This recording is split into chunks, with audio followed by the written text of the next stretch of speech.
Good afternoon. It is 3:01. I'm Joseph Bonanno, live from the 104.5 The Zone Circus Sports Studios. The Titans are back on the practice field today as they prep to head on the road to Cleveland on Sunday. It was a rest day for Jeffrey Simmons, Shahad Ward, Kevin Zeitler, Tony Pollard, Sebastian Joseph Day, and Chig Okonkwo. Lloyd Cushenberry, Jalen Armour-Davis, and Xavier Restrepo all missed practice. Today is also early National Signing Day as some of the top recruits in the class of 2026 signed their letters of intent. The Vols, who have currently have the fifth-ranked class, according to 247 Sports, have assigned all but one commit, including five-star quarterback Faison Brandon and five-star wide receiver Tristan Keys. The Vols have also had two surprise flips, one from four-star defensive lineman Carter Gooden from UCLA, and the other from four-star wide receiver Legend Bay from Ohio State. Vanderbilt has officially signed five-star quarterback Jared Curtis out of Nashville Christian, making him the highest-rated recruit in program history. For your foundation repair, whatever needs, you need to visit USSTN.com. Breaking news at once on your home for the Titans and Balls. This is 104.5 The Zone.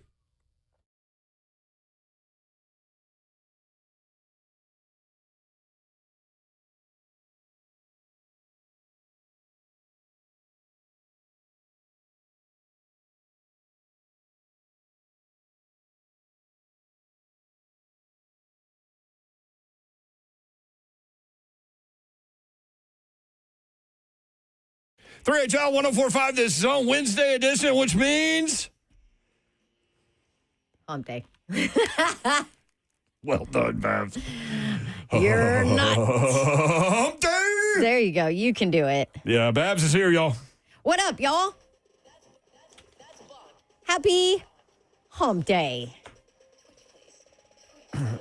I'm currently Good to have you guys with us. on National Signing Day. I'm currently scrolling, looking for Penn State in the 24/7 Sports team rankings. I'm at 110. I still have not found them. I think they are. Last I checked, they were at 150.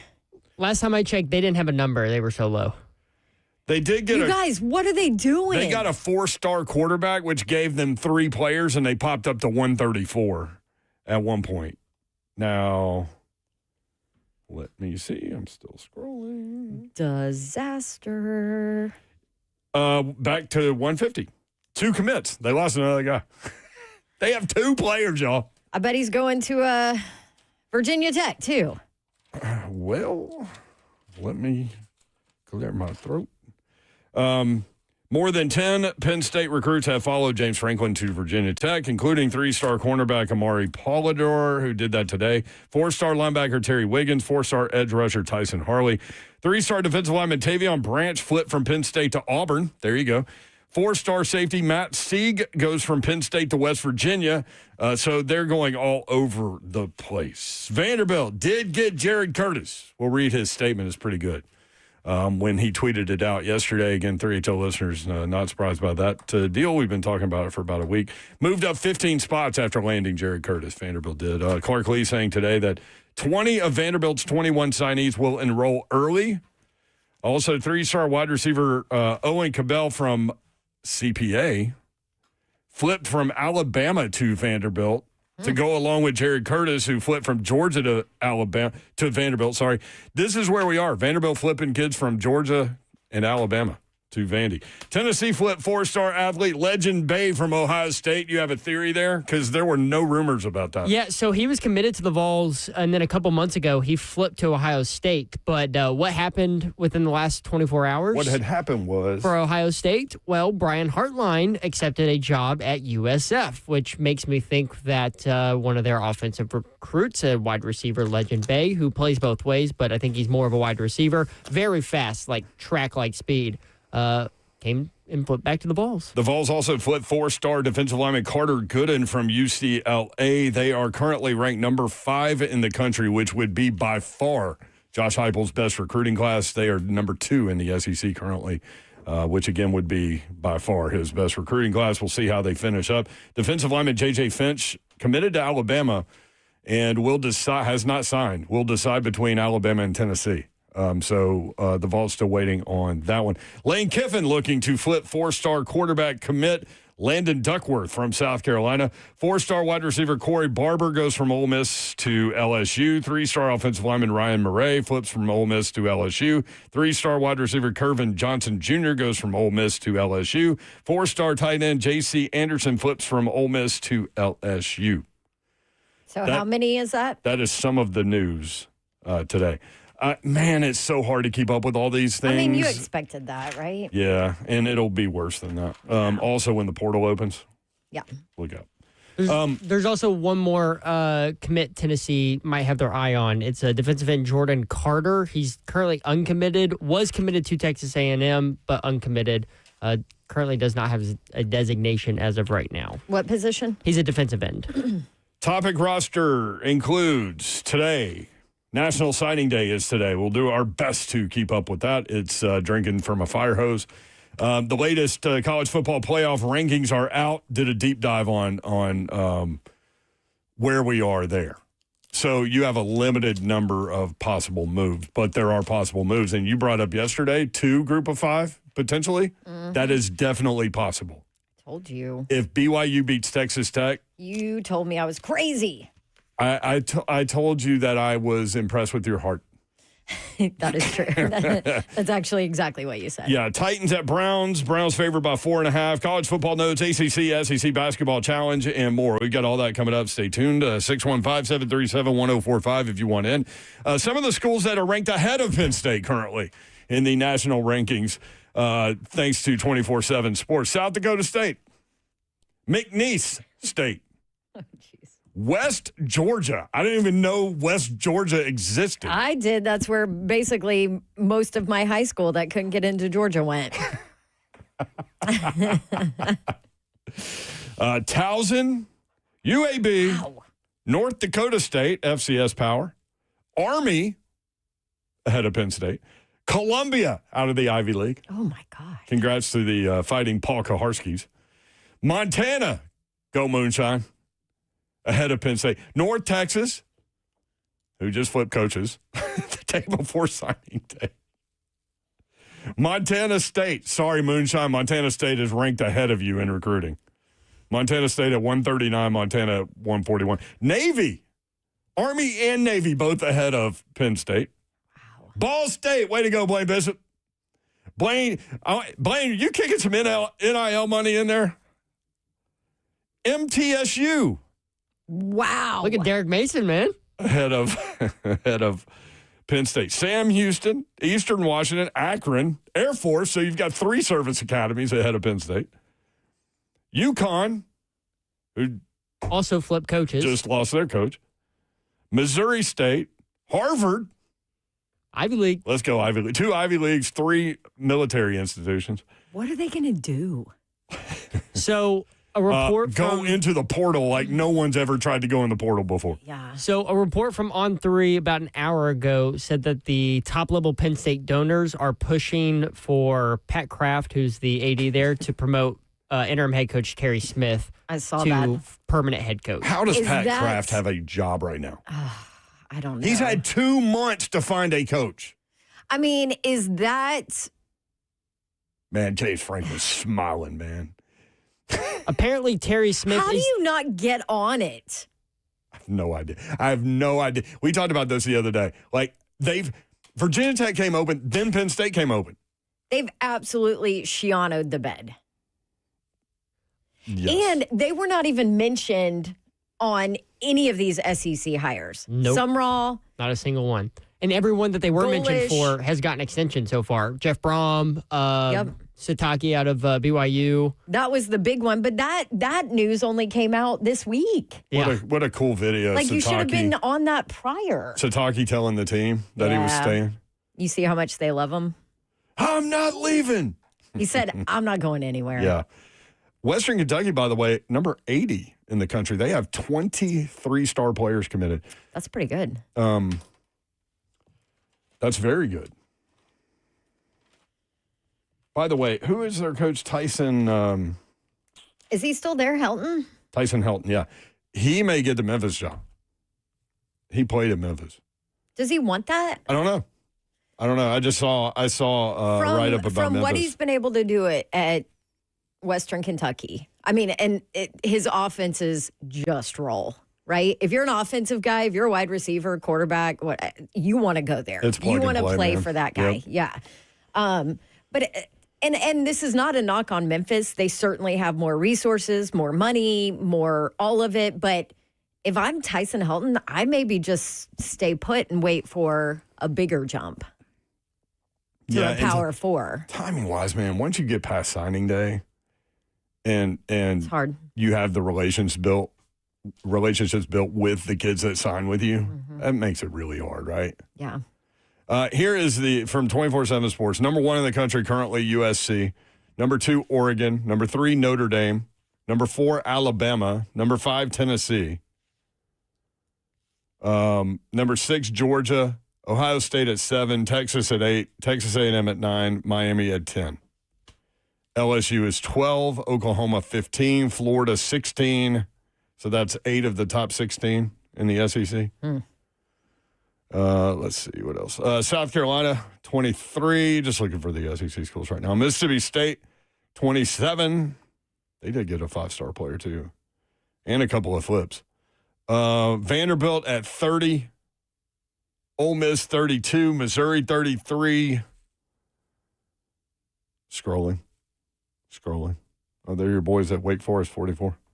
Jake Auburn. Dickard's rocking it, man. Yeah, Auburn 53. Arkansas 60. Appalachian State is in front of Arkansas. Well, they just hired their coach. Yeah. Kentucky 68. I think that's all of them. Yeah. Emmett said, what did 615-737-1045. Louisville do today on sign-in day? Did they capitalize off their Miami win? Dude, Louisville was a little bit of a disaster there towards the end of the season. They've got Miller Moss, their quarterback, talking about bad practice habits and leadership issues and culture problems. I don't think he meant it that way if you listen to his full post-game presser after they lost one of their games. But when you read comments, when it's a you little read different. and just with where they struggled, I mean, their last game of the season, they had no scholarship running backs that were healthy, and I get it, but also sometimes a little bit of health is a little lack of willingness to play when nothing's on the line. You know what I mean? Some business decisions made. They started a walk-on running back their last game of the season because they didn't have any left. Yeah.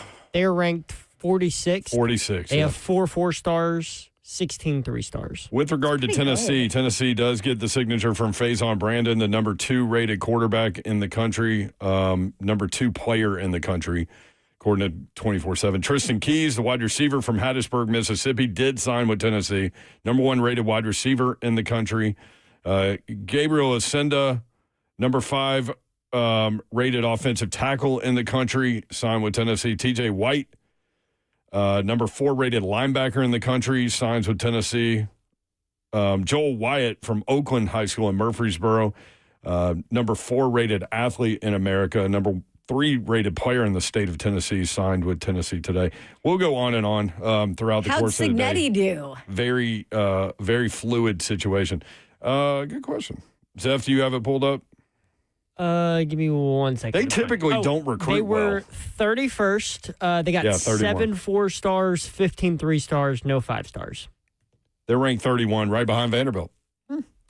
615-737-1045 if you want in. Titans at Browns this weekend. You've got the Shador Sanders and Cam Ward rivalry. Do you see I've got all my Titans gear? You do have Titans gear on. Yes. Look at you. I like it. I told her when she walked in, I was like, Dawn, you look like you're preparing for a win this week. Yeah. She goes, I'm trying to manifest it. I'm manifesting. Well, if Miles I Garrett... got my new beanie I got from Nate. Yeah. Want to see it? For Look the at your hair. Titans. Oh, yeah, I got my hair cut today. Oh, What do you think? Little hang ten beanie? I love it. I love that color. Me too. If Miles Garrett doesn't Shout out, Nate completely mushroom cloud this game, of course the Titans have a chance. They're playing a 3-win team. Now, Miles Garrett could mushroom cloud the game. So He's got 15 sacks in his last 6. here's my take. Miles Garrett mushroom clouds the game, but the Titans still win. Oh, Okay. So he needs 4 sacks to break the sack record. And he could probably get it. Yeah, what is it, 22? 22 and a half. 22 and a half officially, yes. And he's got 19 on the season. Yep. Our chat does not agree with me that the Titans will win. Oh. Hey, Brent, would Jared Curtis be the highest-ranked player to ever sign with Tennessee? No, I think Peyton Manning was the number 1 overall player when he signed. I was looking through their all-time recruits. He'd be up there. I was looking through their all-time recruits. I don't think they have Peyton Manning in there because I think that was a little before they started keeping records of these things. Mm-hmm.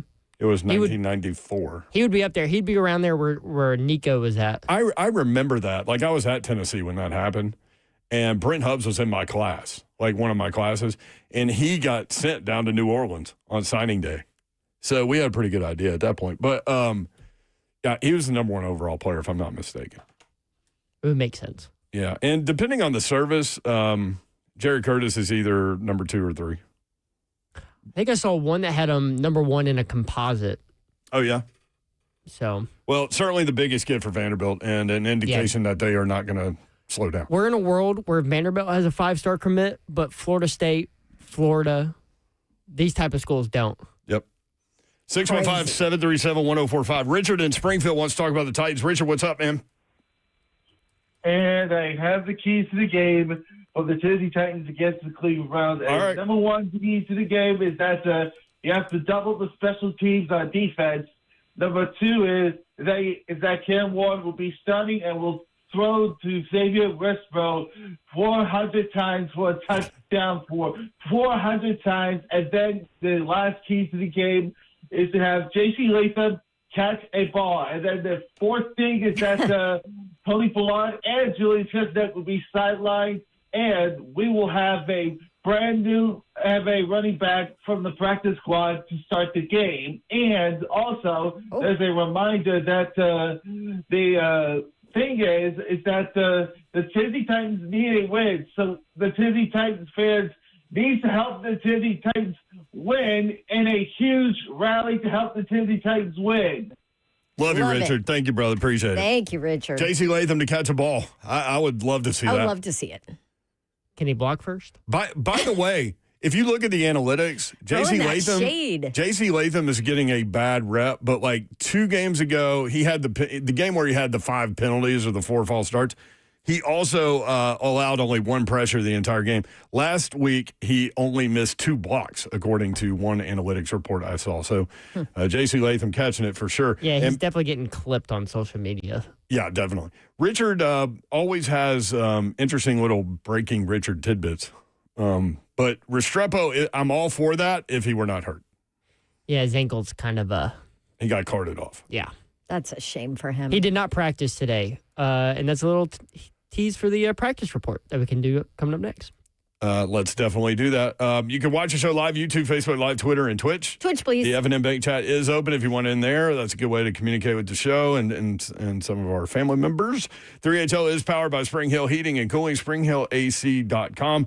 When we come back, we'll take more of your phone calls. Again, topics today, National Signing Day, latest college football playoff rankings are out. How does that play itself out? We've done a deep dive there, better than yesterday. Titans at Browns. Browns favored by 4.5. What do you think about that? We do have some college football notes. ACC, SEC basketball challenge. ACC dominant yesterday, 6-3 their record. SEC is going to even things out today, though. Dude, Rick Barnes was pretty blunt, huh? I watched that game again today. Yeah. I went to the Preds game last night, and they won big, so shout out to the Preds. They needed that. Yeah. Well, it was the 2 worst teams in hockey, but they clearly were. Doesn't matter. They clearly were the better team out of those 2, that's for sure.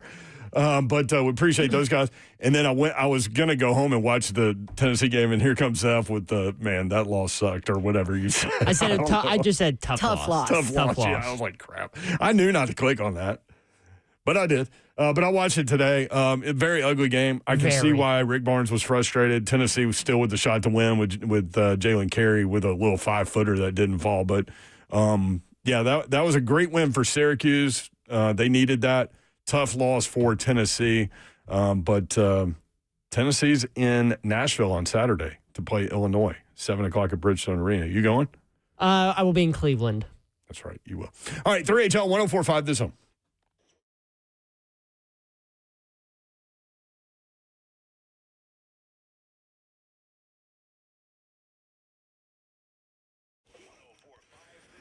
Go up to Dodge Chrysler Jeep Ram. That's where you need to go to get that next new vehicle, whether you're looking for a car, truck, SUV, or Jeep, new or pre-owned. These are your guys. Maybe you need a Sprinter van. Maybe you got a bunch of people you need to cart around all the time. Sprinter vans come in handy, and they've got you covered there, too. So whatever you need, go see Daniel Gupton and his crew and just let them know what you're looking for. Maybe you need more space. Maybe you need better gas mileage. Maybe you need something a little more cost-effective for you.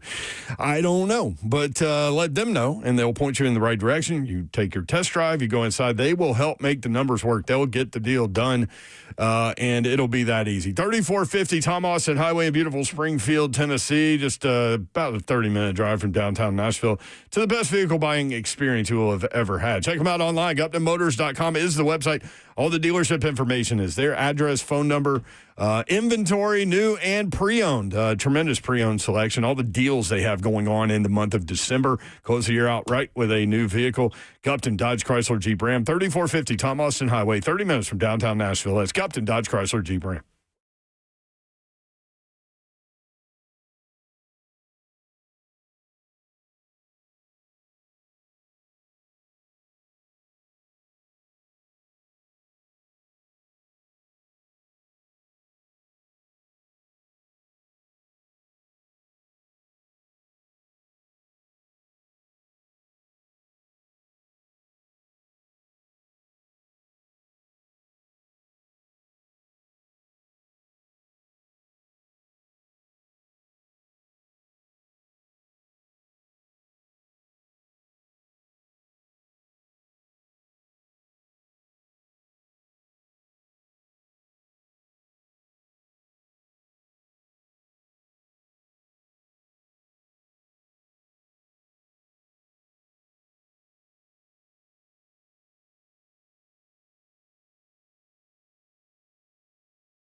3HL 1045 The Zone. Britt Doherty, Don Davenport with you. Slay Dog will be back tomorrow. You can catch him on ESPN. Man, he did a great job last night with Seth Greenberg.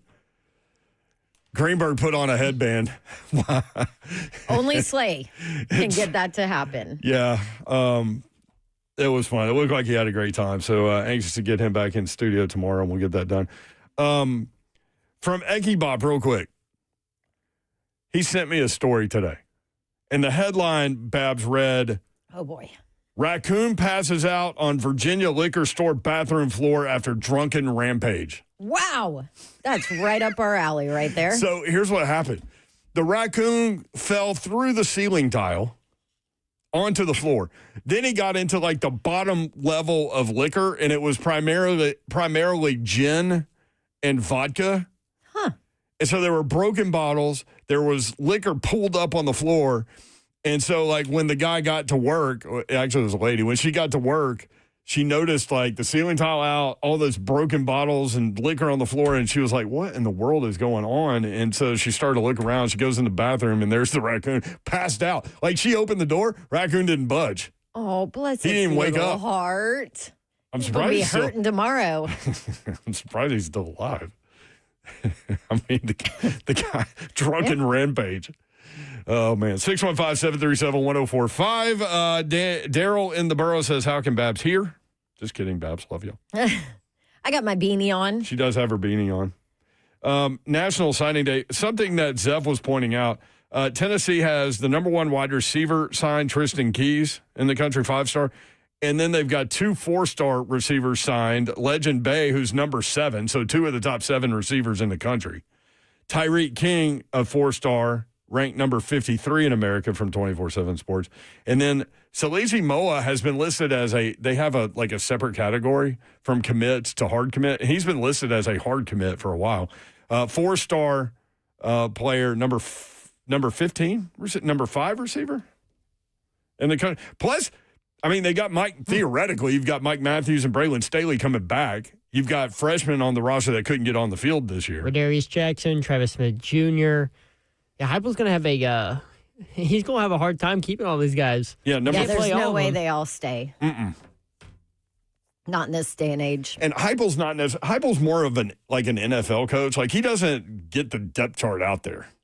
Like, even in blowout situations.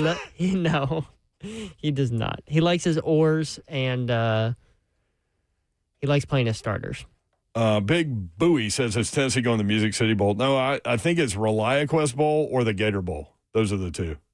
And what I saw was they'll either play Iowa, Illinois, or I forget the third team.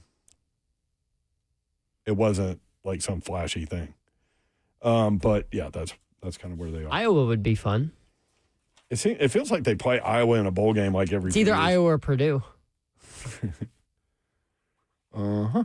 Keith in Nashville next up, 615-737-1045. Keith, what up?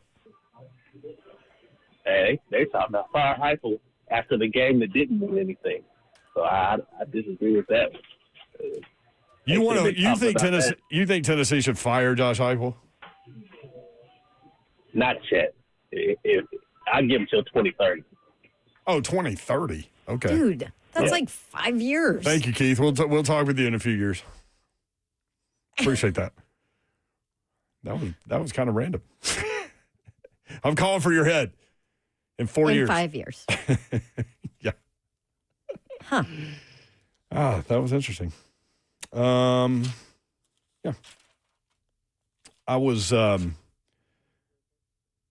reading, and then I watched Heather Dinich with ESPN talking about the rankings yesterday and how everything would shake out.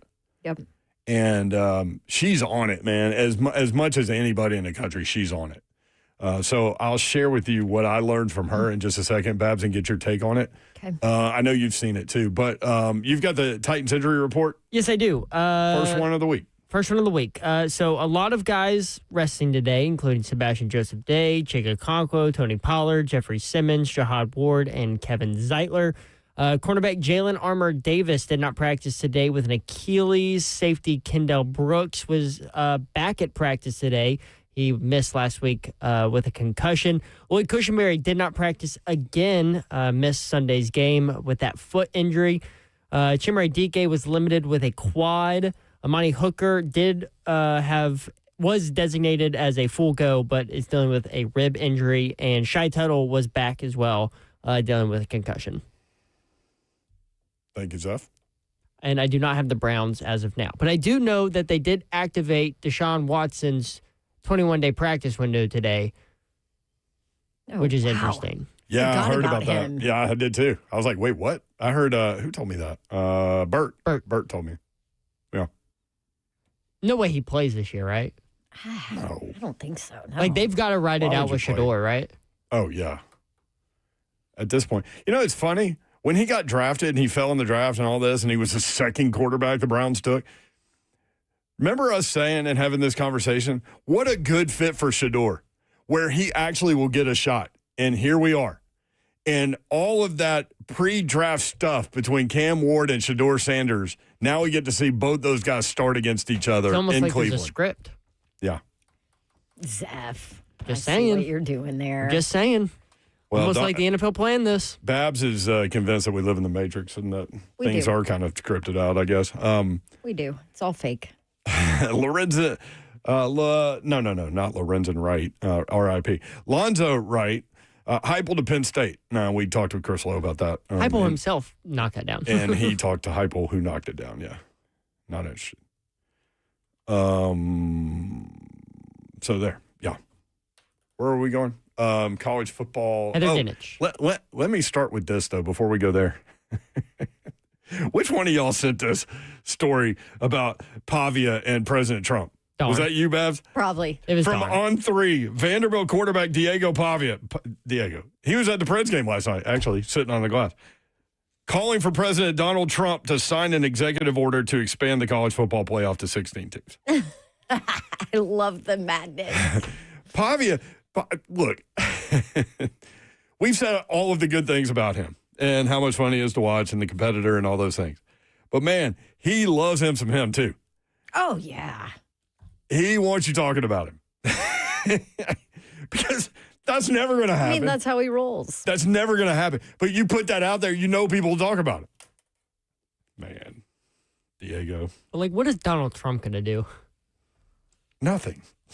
Like, they can't expand the playoff this year. They've Yeah. already got the TV deals locked in. Yeah, what if they did? Where are you playing? You ready for it? Right? Well, according to Clark Lee, they're ready for anything. Yeah, they're going to play in a parking lot, he said. He told us yesterday. By the way, have you missed Have that your conversation? bags packed. Are y'all like me? I got so many text messages about that conversation with Clark Lee yesterday about how good that was. And it's from like non-Vandy people. He was very forthcoming. Just really interesting, whether you like Vanderbilt or not. Go back and listen. How can they do it? You can go watch it on YouTube. 1045 The Zone on YouTube. You can go anywhere you get your podcasts. So Spotify, Apple Music. I don't know where else people get podcasts, but if you get your podcast there, you can go find it. Look up 3HL. So Heather Dinich says that Notre Dame is clearly in over Miami. Okay? So let me start there. Yes. If Duke wins the ACC title with a 7-5 record, they would be 8-5. They would not get in the college football playoff because if you win the conference championship, if you're inside the top 20, then you get in, like automatic. That's where Virginia is. So if Virginia wins, they're ranked 17th right now. If Virginia wins the ACC championship, they're in. Miami's probably out. If Duke wins, you could have no ACC teams, and then to your point, 2 group of 5 teams. So that brings me to the group of 5. If Tulane beats North Texas, they are in. If North Texas beats Tulane, highly likely they are in. James Madison would be the second team in with a win Friday night, potentially, and they are a huge favorite. Yes. They've had a hell of a season. Yep. So you could get 2 group of 5 teams in. Do you anticipate Duke winning that game? They're No. only a 3.5-point underdog, and we'll ask Todd Furman about that. They got housed by Virginia earlier, and you were there for that. And the score, if you didn't watch that game, the score was a lot closer. Like second half, Virginia took some of their starters out. I mean, it was 31-3 at one point, and then they took some of their starters out. Like, I think Chandler Morris was about to be taken out, and then, Duke scored, and the final score was way close, and it wasn't even close, but it was way closer than the actual game was. I do not anticipate Duke beating Virginia. I think their defense is buns. They are. They do have the wild card in Mensa. If he goes crazy and gets hot, correct. That's the one wild card there for them. But you know what was crazy? That Duke-Virginia game, and Diaz. So first of all, Donovan Platt played at Army. He plays DB for Virginia. He faced Mensa when Mensa was at Tulane in their conference championship game the year before. And I talked to him that week, and he was like, yeah, I've talked to my team about, how we confused Mensa, like what he struggled with, just mixing things up, pictures not clear. He struggles with that a little bit. Like, he's still kind of developing. You have a chance to confuse him. And at halftime, that's exactly what Manny Diaz said. He was like, we're not seeing it. Mensa, they've mixed up coverages. They've done some things to confuse him, whatever else. So, I mean, I think it's the same exact, right? It's the same exact game plan for Virginia, and they've done it before, and they know what affects Darian Mensa. And so I don't think there's any way Duke wins. We'll ask Furman what he thinks. He is not sold on Virginia, has not been sold on Virginia all year long. Right. And I get it. Virginia would be a huge underdog in a first-round matchup. Against anybody, right? Yeah. I think they would play. Who would they play? I got too much show prep today. Virginia would get at Ole Miss. Ouch. Which I don't even know how to so that's an interesting question for Todd. I don't even know how to handicap that game. Like, the defensive coordinator is suddenly the head coach, and like like how's he going to manage that? Yeah. I will say I did argue with Todd that Virginia's defense at this point in the season is way better than they're getting credit for. Yeah. In terms of Notre Dame would be in a tough spot if BYU were to beat Texas Tech in the Big 12 championship game on Saturday. If BYU wins, they are in, with Texas Tech also likely to make it. So that's two Big 12 teams. When you're only expecting one. Notre Dame out. So Notre Dame fan, watch that game. This is from Heather Dinich. Yeah. This is not for me necessarily. She knows it better than I do because she focuses in on one thing. Adam Zox, race director, St. Jude Rock and Roll Running Series in Nashville coming up. You have an opportunity to save money today. One day only sale. We've got that for you. Also, Steve Sarkisian's been trying to position Texas, and they just can't get past that Florida loss. That's what's going to cost them. Mm-hmm. Miami coach Mario Cristobal went at him today. I'll read that quote for you next, too, as well. 3HL 1045 The Zone.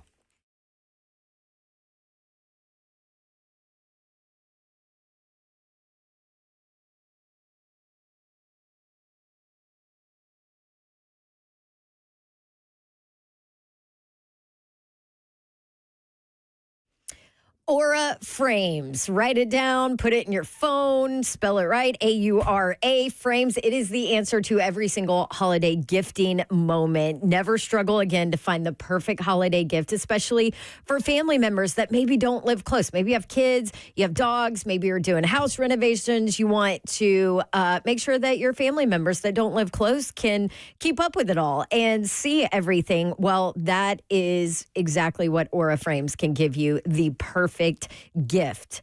It's a frame. You download free photos and video, unlimited. You can even preload it before you send it to whoever you're gifting it to. And then, boom, that person sets it up and immediately by the second has pictures and videos from your family or whatever you're doing. And you can personalize your gift too. Add a message before it arrives. So don't wait. Win the holidays. Be the best gift giver of the family with Aura Frames. For a limited time, you can save on this perfect gift by visiting auraframes.com. That's AURA frames.com. You get $35 off Aura's best-selling Carver mat frames, named number 1 by Wirecutter, by the way. And you can use my promo code DAWN at checkout to get that. That's DAWN at checkout, exclusive to you guys, listeners of 3HL and 104.5 The Zone. That's Aura, AURA frames.com, promo code DAWN, DAWN. Terms and conditions apply. Happening, good people. Shout out to KellamStemCellInstitute.com. You need to go dive into this and find out how to alleviate that back pain. Yeah, it's not surgery. And listen, I wish this was around at the time that I chose to have surgery. Even though my surgery went well, the recovery, that's the problem. See, there's a breakthrough alternative surgery. It's a breakthrough alternative to surgery that you need to hear about, and that's with stem cell therapy. So no scalpels, no stitches, just a simple injection that targets the pain at its source. That right there is the Kellam difference. And talking about recovery, most patients are back to their routine in days, not weeks. Kellam Stem Cell Institute helps you get back to life faster. No hospital stays, no anesthesia, and a much lower risk of complications. You're in and out the same day, no overnight stays, no hassle. It's just results. You got to give them a call, though, at 615-850-4415 to go through the process. Tap in, KellamStemCellInstitute.com.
HL 104.5 The Zone coming up at 4:20. Todd Furman. Based on his power numbers, who should be in, who should be out, based on what we saw last night and the current rankings. We'll ask him about the championship game, point spreads, and if the playoff was this weekend, what would some of these point spreads look like as well? And what would he do with Vanderbilt? From a Vegas perspective, no emotion with this dude. If you've heard him before, you know this. Yeah. and He does not care. his thoughts might, send you a certain way or not. But that's why we love having him on, to get that unbiased take. So we'll see. 3HL powered by Spring Hill Heating and Cooling, springhillac.com. Texas coach Steve Sarkisian has been lobbying for his team. A lot of these guys have been. And there have been a lot of comparisons with Texas and Miami. And I'm going to read you Mario Cristobal in just a few minutes, firing back at Steve Sarkisian. Is pretty funny. We'll do that in just a little bit. Adam Zox joins us now. We have him on every year. Race director, St. Jude Rock and Roll Running Series in Nashville. Adam, I know the event takes place in April here in Nashville, but you guys are having a one-day-only sale, which is underway right now. How do people take advantage of this? Yeah, thanks a lot for having me come on. Today's our big day. It's our winter promo heading into the holidays. We want everyone to register and get ready for the event in April. So big discounts, best price of the year on entry fees today only. So you just go to runrockandroll.com/Nashville, and you can register for any of the races that we offer, the marathon, half marathon, 10K, 5K, all are on sale. I was just going to say, see, there's some of us sitting in this room who, well, I've said, okay, we're doing the half. I'm signing the boys up. I've talked to you, Adam. I'm like, hey, we're going to need some entries here. The boys are going to do it. But there really is something for everybody, because they have severely pushed back on my half marathon push, and I'm not even going full here. There have been knee injuries and hip problems and me just being out of shape. But Slay has a brand new knee, so we'll let him off the hook. But you mentioned this discount. I mean, there are a lot of different races that people can be a part of this and just feel the energy and enjoy it downtown. Yeah, absolutely. I mean, when we started the event 26 years ago, it was marathon only. And then, a couple years later, we added the half marathon to the mix. And then, a bunch of years later, the 5K and the 10K became part of the event. So it really is an event for everyone. It's become a big community event. They just said 26 years that we've been doing this in Nashville. Crazy. And from an event that no one really understood what a big-time marathon could be to something that, that last weekend in April, everyone is looking forward to. And now it's marathon week, in Nashville. And, but now it's much more inclusive as well. Yep, 2026 St. Jude Rock and Roll Running Series Nashville, April 25th and 26th, 2026. Again, run rock in, the letter N, roll.com/Nashville. So do we know yet same path, same route, all of that? Are there going to be changes this year? Do we know anything, any of this good gossip? Well, that's a great question, and I was not planning on any changes for the course going for 26. But in the last couple of days, I've gotten some information from the city about some construction that's either started or coming. So I have some meetings coming up in the next couple of days that I will answer some of those questions, I hope. But hopefully we're not looking at anything major. But there is some stuff out there. Right now we're still good at Nissan Stadium and the area we've been using, even with the construction new stadium going on. So. I can answer that better in a couple weeks. Okay, we'll see. Don Davenport, journalist with a capital J, just putting his feet to the fire. Let's go. Adam Zox knew he had that coming today. Yeah, you didn't know what you were asking when you just asked. I know, right? That's usually the case with us, Adam. You're well aware. Also, the Doggy Dash, Kids Rock Race, all kinds of things going on. And again, the 24-hour winter sale going on today. It ends tonight. So you'll get a run experience that's different than anything you'll find in the country, right? Featuring iconic Music City landmarks such as Broadway, Music Row, the Gulch, the Country Music Hall of Fame, and more. It's really a different deal with a lot of bands playing along the course. Our former colleague Mickey Ryan, I know, loves to do that. He's played every year. Yeah, it's just a different deal. Yeah. I mean, it's a special event. It really is, and the entertainment on the course is part of our trademark and what we will be offering to everyone every year. And also all the community involvement. Even people, if you're not running, you're out there, you're supporting athletes who are participating, you're helping us out as volunteers at the water stations. The bands are great every year, trying to mix it up with whatever we can do, making sure we have the most out there, St. Jude, our partner, and they're doing so much for so many people, and also out there on the course supporting our runners. So it's a big party. It's not just a race. So you mentioned 26 years now this has been here, and we know that That's it's crazy. grown. I know, with different races. That's at longer it. than Steph's been alive, Babs. That's true. God. But how much has actually the participation in this thing grown over the years? And we've seen tremendous growth. The first couple of years, and I was there for the first 10 years of this event or so as the race director, and those first 2 years, half of the city didn't think we'd survive past year two. Wow. We were really struggling with our participation, only had like 5,000 or 7,000 athletes, and added the half marathon, and then started to take off. And Nashville became more of a destination for runners.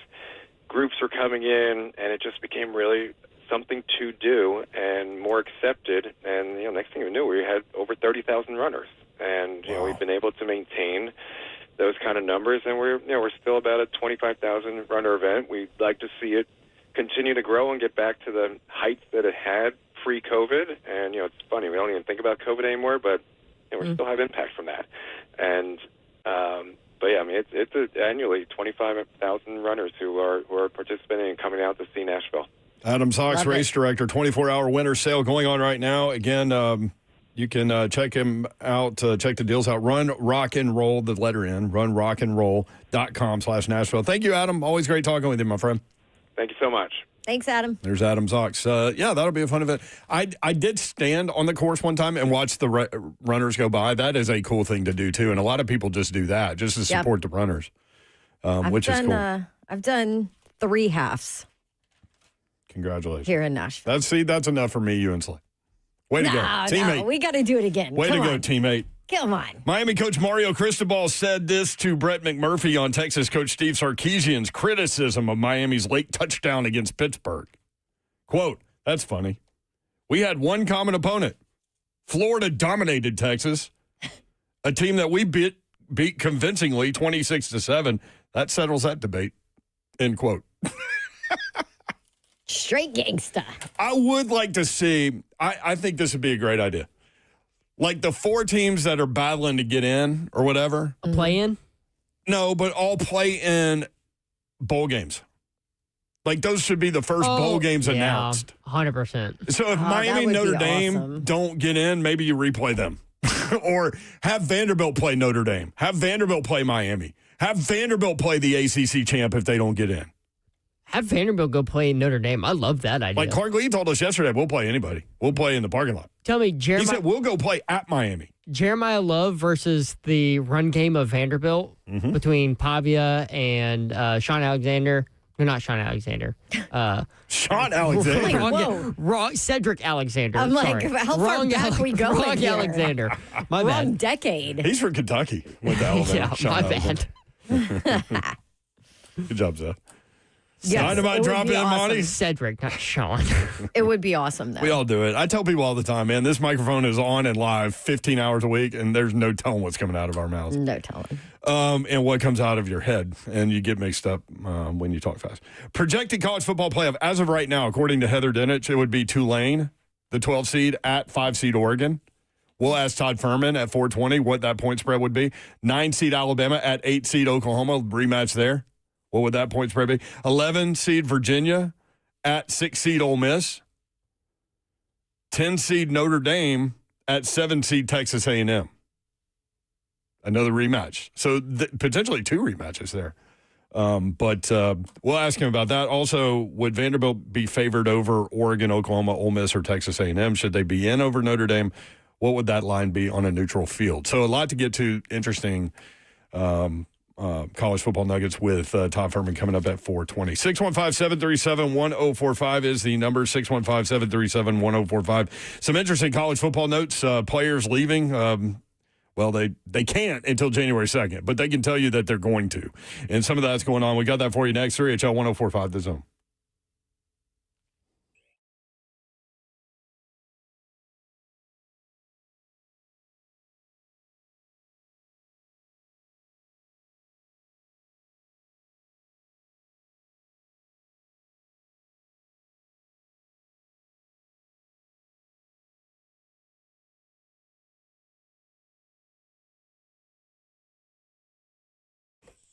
Feels like there's a lot of people singing on a talk station lately, including me, but so I shouldn't throw stones.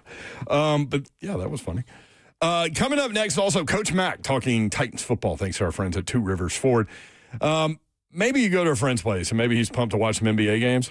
I know some of y'all are out there, but his setup not ready for prime time.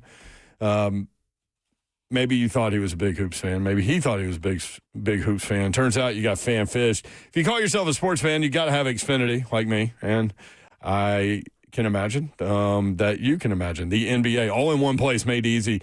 You find all your favorite games with the speed and ease of a seasoned pro with live score, stats, and odds thanks to Xfinity Fan View. If you've got a friend who's watching games like a rookie, now is the time to introduce them to Xfinity. They've got the most live sports and insane picture quality. No one does it better. So next game day, make sure that big fan isn't a big fail. Be the best at watching basketball with Xfinity, proud partner of the NBA. Xfinity, imagine that. Restrictions apply. X1 box is required.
Good afternoon. It is 4:03. I'm Joseph Bonanno live from the 104.5 The Zone Circus Sports Studio. Titans back on the practice field today as they continue to get ready for a road trip to Cleveland on Sunday. Rest days at practice for Jeffrey Simmons, Jahad Ward, Kevin Zeitler, Tony Pollard, Sebastian Joseph Day, and Chig Okonkwo. Lloyd Cushenberry, Jalen Armour-Davis, and Xavier Restrepo all miss practice. Today is National Early Signing Day. And we take a look at the Vols, who currently have the 5th-ranked class, according to 247 Sports. They have signed all but one commit, including 5-star quarterback Faison Brandon and 5-star wide receiver Tristan Keys. The Vols also had 3 surprise flips today. 4-star defensive lineman Carter Gooden from UCLA, 4-star wide receiver Legend Bay from Ohio State, and just a few moments ago, 4-star edge rusher Jordan Carter. Vanderbilt officially signed 5-star quarterback Jared Curtis out of Nashville Christian, making him the highest rated recruit in program history. Party Foundation repair waterproofing needs. You need to visit USSTN.com. Breaking news at once on your home for the Titans and Vols. This is 104.5 The Zone.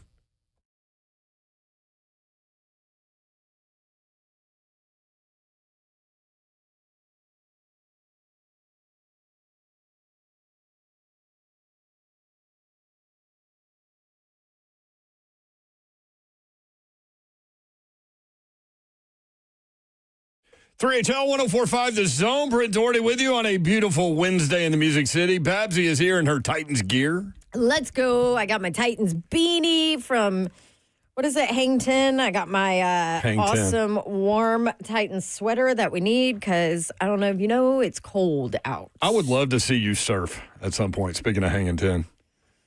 I can surf. You can. Yeah. Really well. You can. Yeah, we used surf? How are we all do just now finding out about this? Well, yeah. You can pop up on the board and everything and stay on it? Yeah. So, you know. Athlete right here. Athlete. I've said my mom was a flight attendant for Delta for 45 years. Yep. So her route growing up, her trip that she was the in-flight coordinator for was to Hawaii, Honolulu. Oh, my. So she would do that twice a month. And so she'd take the family with us. So I learned to surf out in Hawaii. Can you do any tricks? No. Tricks. The trick is that she could do it. The trick is that I don't drown. When's the last time you went out surfing? Oh, God, good point. It's probably been about 15 years. Yeah. Here's Coach Mack. Thanks to our friends at Two Rivers Ford. Coach Mack, you a big surfer? You know what? Dawn's an athlete. Why does that surprise anybody in that studio? I'm also shorter, and I feel like that helps. I think Mayer would have more of an issue because he's so tall. Yeah. She was 5'7" her whole life until she found out she was 5'5". You got to start out with it young. It's like snow skiing where you're not scared of it. But it's Dawn is an AFLETE, athlete. I would say surprise me at all that she can do that. Was. Coach Mack presented by Two Rivers Ford. Titans and Browns coming up this weekend. Coach, it's going to be a cold one up there. Yeah, it was a cold one at practice today. I mean, good point. Valid. it was a little bit chilly at practice today. It's going to be colder up there in Cleveland. I've taken several teams up there in my coaching career at this time of year. So just get ready for the elements. That's all part of it. And so you got to get your mind right before you go up there. You're 100% right, Brent. Do you have any specific memories that stand out playing in that historic environment up there in Cleveland? Yeah, because I was in the old stadium, the Mistake by the Lake, as to where, this time of year, I forgot they called it that. Well, that's the lake that caught on fire. I'm just telling you the truth about history. When we were up there in December once with the Bears, I mean, the lake was coming up underneath the stadium. In other words, it was sopping the stadium from underneath. It was so cold. I mean, and we were used to the cold, coming from Chicago up there, but it was cold. It was damp. Plus, it was the old locker room that was a baseball locker room that you had to walk up about 3 flights of stairs to the dugout to get to. And then the dressing room was just nails on the wall, and the shower, everything flooded right to the middle of the room to drain. was a beautiful place. I love it. Weather forecast for Sunday currently, and it bounces around. It's really hard to look beyond a couple of days up there with the lake effect snow situation. But currently, 34 degrees the high temperature, 26 the low. Snow showers possible. Winds out of the west-northwest at 10 to 15 miles per hour, Coach. See, all of that sounds lovely. I've got a television show that I've got to do from on the field for 30 minutes before every game. I'm going to find they're going to have to find some place indoors to do that. But really, I mean, the real talk, it's not the cold that's the problem, it's the wind. Yeah, 10 to the 15 wind, miles the wind per is hour. absolutely it. You're 100% right. I mean, the cold, you can layer up enough for the cold, but when that wind, it was just like at practice today. Once that wind started cutting through there, I mean, it got chilled pretty quick. We'll talk more about the Cleveland matchup in just a second. Obviously, not a good performance from the Titans against the Jags. We try to stay positive a little bit from time to time, at least on this show. Were there any positive takeaways from you in that one? Well, to me, it was a really sloppy football game. And really, on both ends of it, you have 23 accepted penalties in that game, right? I know how much you love that. Yeah, it's great.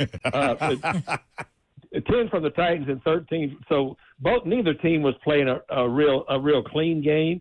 The other thing about it is that the Titans. Let's talk about the Titans. Were able to start off, receiving the first kickoff and driving the football right down the field, just doing and really running the football very, very well.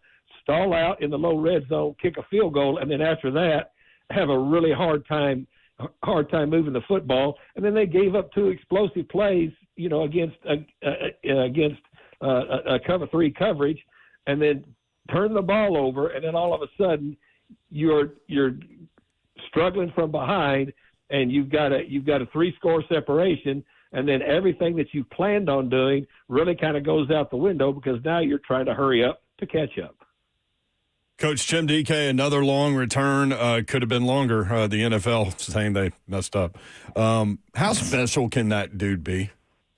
Well, he already is special. I mean, and look, it's the expectations every time he touches it. I mean, he's not going to go to the house, but he's getting positive yardage most all of the time. He's made a couple of middle errors back there in the return, but I mean, for a rookie taking over the primary return duties this year, I mean, he's been outstanding. He's still leading the league in all-purpose yardage, right? Yep. I mean, by a ton. Yeah. Yeah, by a ton. All right, so 2 rookie starting quarterbacks have a long-standing rivalry. Now they get each other on the NFL field. What have you seen from these 2 guys thus far, and what are you looking for from each of those guys on Sunday? Well, I mean, they're both playing the quarterback, but they're not playing each other. They're playing the defenses. They have to worry about the defenses they're up against because both of them are up against at least, there's one defensive player on each side that I'm sure both offenses are going to be concerned with. They're going to be concerned with Jeffrey Simmons because they're going to make a point not to be able to let him disrupt stuff that's going on when Shadur's got the ball back there. And then, of course, Myles Garrett, I mean, it doesn't take you about a squint it to take a look at the tape and see what this guy's doing this year. And so, I mean, that's what both of those guys are going to be concerned with is doing their job against people that are going to bring some heat on it. When I watched Cleveland, I worked with Jim Schwartz for a lot of years here on a defense where we were really good. Yeah, he's one of the better defensive coordinators I've ever worked with in my life. I thought I was a pretty good one, but Schwartzy is able to get matchups. He's going to move that big beast he's got as a disruptor all around because that's what we did with Albert Haynesworth when he was here. Schwartzy's really good at his in-game adjustments. I mean, I've just been in too many meetings with him and know, so they better get ready for that. All right, you mentioned Myles Garrett. Why is he so good, especially the last 6 games and what he's been able to do? But when you watch the tape, you kind of break down his game. Like, why is he the player that he is? Well, first of all, I mean, you've seen him physically, right? Yeah, that helps. I mean, he's one of those guys that Joe Green used to talk about, a bear on 2 legs. He's a beast. Yeah. He's a beast physically. God-given, and plus, yeah. he's very, very gifted for a man that big. He's extremely flexible. He's got his speed to power punch is really, really incredible. And then he's a relentless dude.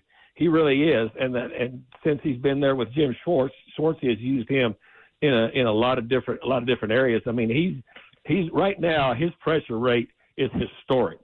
It's historical. Now, not only sacks, I'm talking about he has over 50 quarterback pressures. Yeah, that's crazy. Think of that. There's still 5 more games. He's got everything in his arsenal you would want. If you want to draw up a 4-3 defensive end or somebody that you want to bring heat on a quarterback, that's the profile that you're looking for right there. So, what do you anticipate from these two teams? Like, what are you looking for? What are the keys for the Titans? Well, I mean, I know that the Cleveland wants to run the football because I mean, they run a lot of 12 personnel, which is one back, two tights, two wides.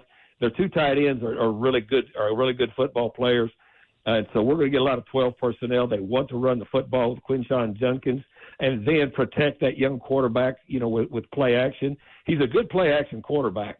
He really is. Now, he holds the ball. He held the ball for like 3.37 seconds in that last ball game, that I watched because I time it and look at it.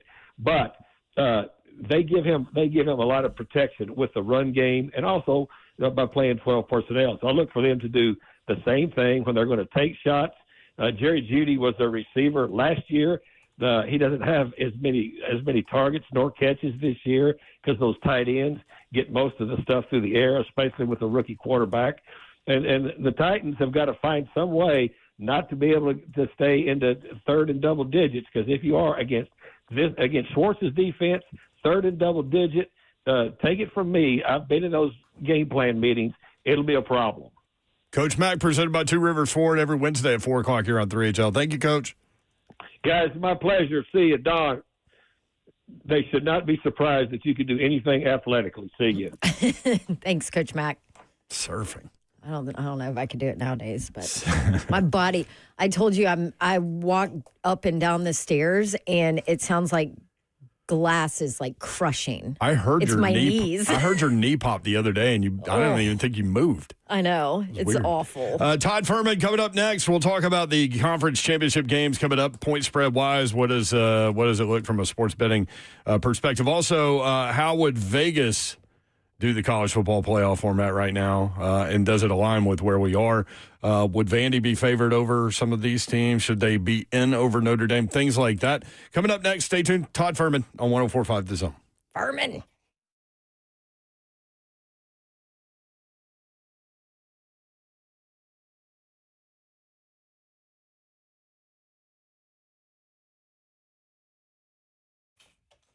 Want to tell you about Pella Windows and Doors of Nashville, because maybe you need some new windows and some new doors. And I'm going to tell you that Pella is who you need to call. PellaNashville.com is the website. And they were voted number 1 by Nashville homeowners as the leading window brand in Nashville. That's based on that sitting survey. I've used them. I would love to recommend Pella to you because I think they're absolutely the best. Family-oriented, family-first business. Started in 1925. So they've been around 100 years this year, which means you know that they're doing business right. Otherwise, they wouldn't be around that long. So here's the deal. If you're interested in windows or doors, replacement windows and doors, Pella Windows and Doors of Nashville can help you. You can either stop by one of their showrooms. They've got one in Franklin on Mallory Station Road, or in Hendersonville at 256 East Main Street. You can stop by one of those, or you can just schedule a free consultation online. Also, if you do buy from Pella, tell them to give you the Dawn deal, because this is a special deal we all get just because you listen to this show. No interest, no payments for 24 months, 50% off qualifying installation, and an additional 5% off of materials on top of that. Go online, schedule that consultation, ask for the Dawn deal. It's PellaNashville.com.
3HL 104.5, The Zone. Brent Doherty, Don Davenport with you. Slay Dog back tomorrow. Man, he crushed ESPN yesterday. It's awesome to see him get that opportunity. So be glad to have him back tomorrow. Todd Furman joins us now from Vegas. Todd, is it cold there yet? You guys got snow in Vegas yet? What's going on? No snow in Vegas, but it did dip into the high 30s, so I had to bust out the winter hat for the old dog walk this morning at 6 a.m. So I've grown soft in my old age and 20 years out here in the desert, but thankfully no wintry mix, no snow, no freezing rain, and I am fully ready, mentally preparing myself to tell everyone why the SEC is overrated from top to bottom. Oh, here we go. We will get to that. Speaking of cold weather, Titans at Browns. Browns favored by 4.5. Let's go ahead and hit on this game really to get it kind of out of the way. But weather up there, high temperature of 34, snow showers. You never know with the lake effect deal. The main thing I know you look at with some of this stuff when we get into weather season is certainly the winds. Winds out of the west, northwest, 10 to 15 miles per hour. Do you see any actionable offense to be taken here? You mentioned the lake effect, and it's always something to keep in mind when you're handicapping games in Cleveland this time of year. And that's part of the reason that this total opened an ungodly low number at 33.5. And surprisingly enough, it did take a touch of over money, up to 34, expecting these two rookie quarterbacks to have a moderate level of success. And I say that relatively facetiously because 17-17 would be enough to get this thing over the total. Look, both of these teams kind of playing out the string. I mean, the Titans, for all the goodwill they had built over recent weeks, I mean, they reminded us who they were last week with that very disappointing performance on both sides of the ball. Against the Jags, I mean, Cam Ward and Shedeur Sanders going to face off in the first matchup of rookie starting quarterbacks so far this season. Yeah. The Browns haven't exactly fared well in those matchups. Limited sample size over the last 50-plus years, 0-6 in those games.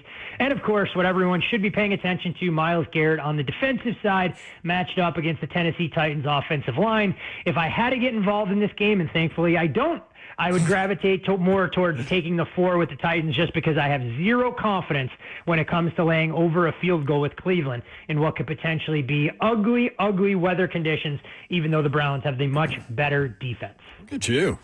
Titans. You can't pull the trigger on the Titans, though, can you? No, I'm not pulling the trigger on the Titans.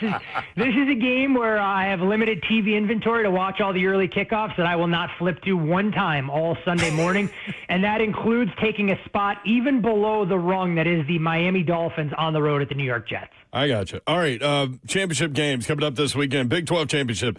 11, BYU. 4, Texas Tech. If BYU wins, not good news for Notre Dame. Texas Tech, a 12.5-point favorite. And rightfully so. I mean, Tech closed as a little bigger favorite than this when these two teams played in Lubbock. And when you look at the final score, in my opinion, that was extremely misleading because Texas Tech should have probably beaten BYU by a much wider margin than the first time around.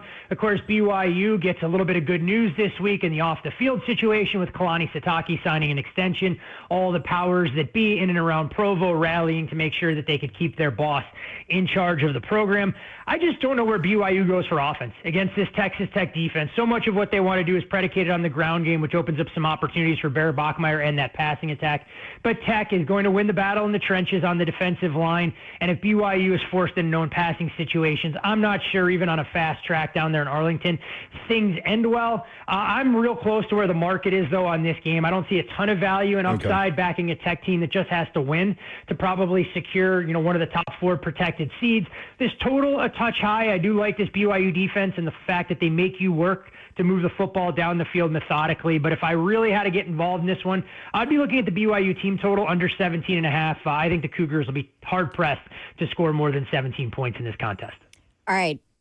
Fascinated to hear what you say about the ACC championship game. Obviously, I'm pretty much on Virginia's two deeps. I've seen them so many times this year and actually worked the last Virginia-Duke game. And I thought this line was way shorter than it should have been. Well, I'm surprised, Dawn, given how many Virginia games you've worked this year, that you're not in the starting 11. I mean, you shouldn't even be in the two deep at this point for how much time you spent in and around the Who's program and Charlottesville as well. Dominant effort last week in what could have been a potential landmine for Virginia against Virginia Tech, completely stymied Kyron Drones.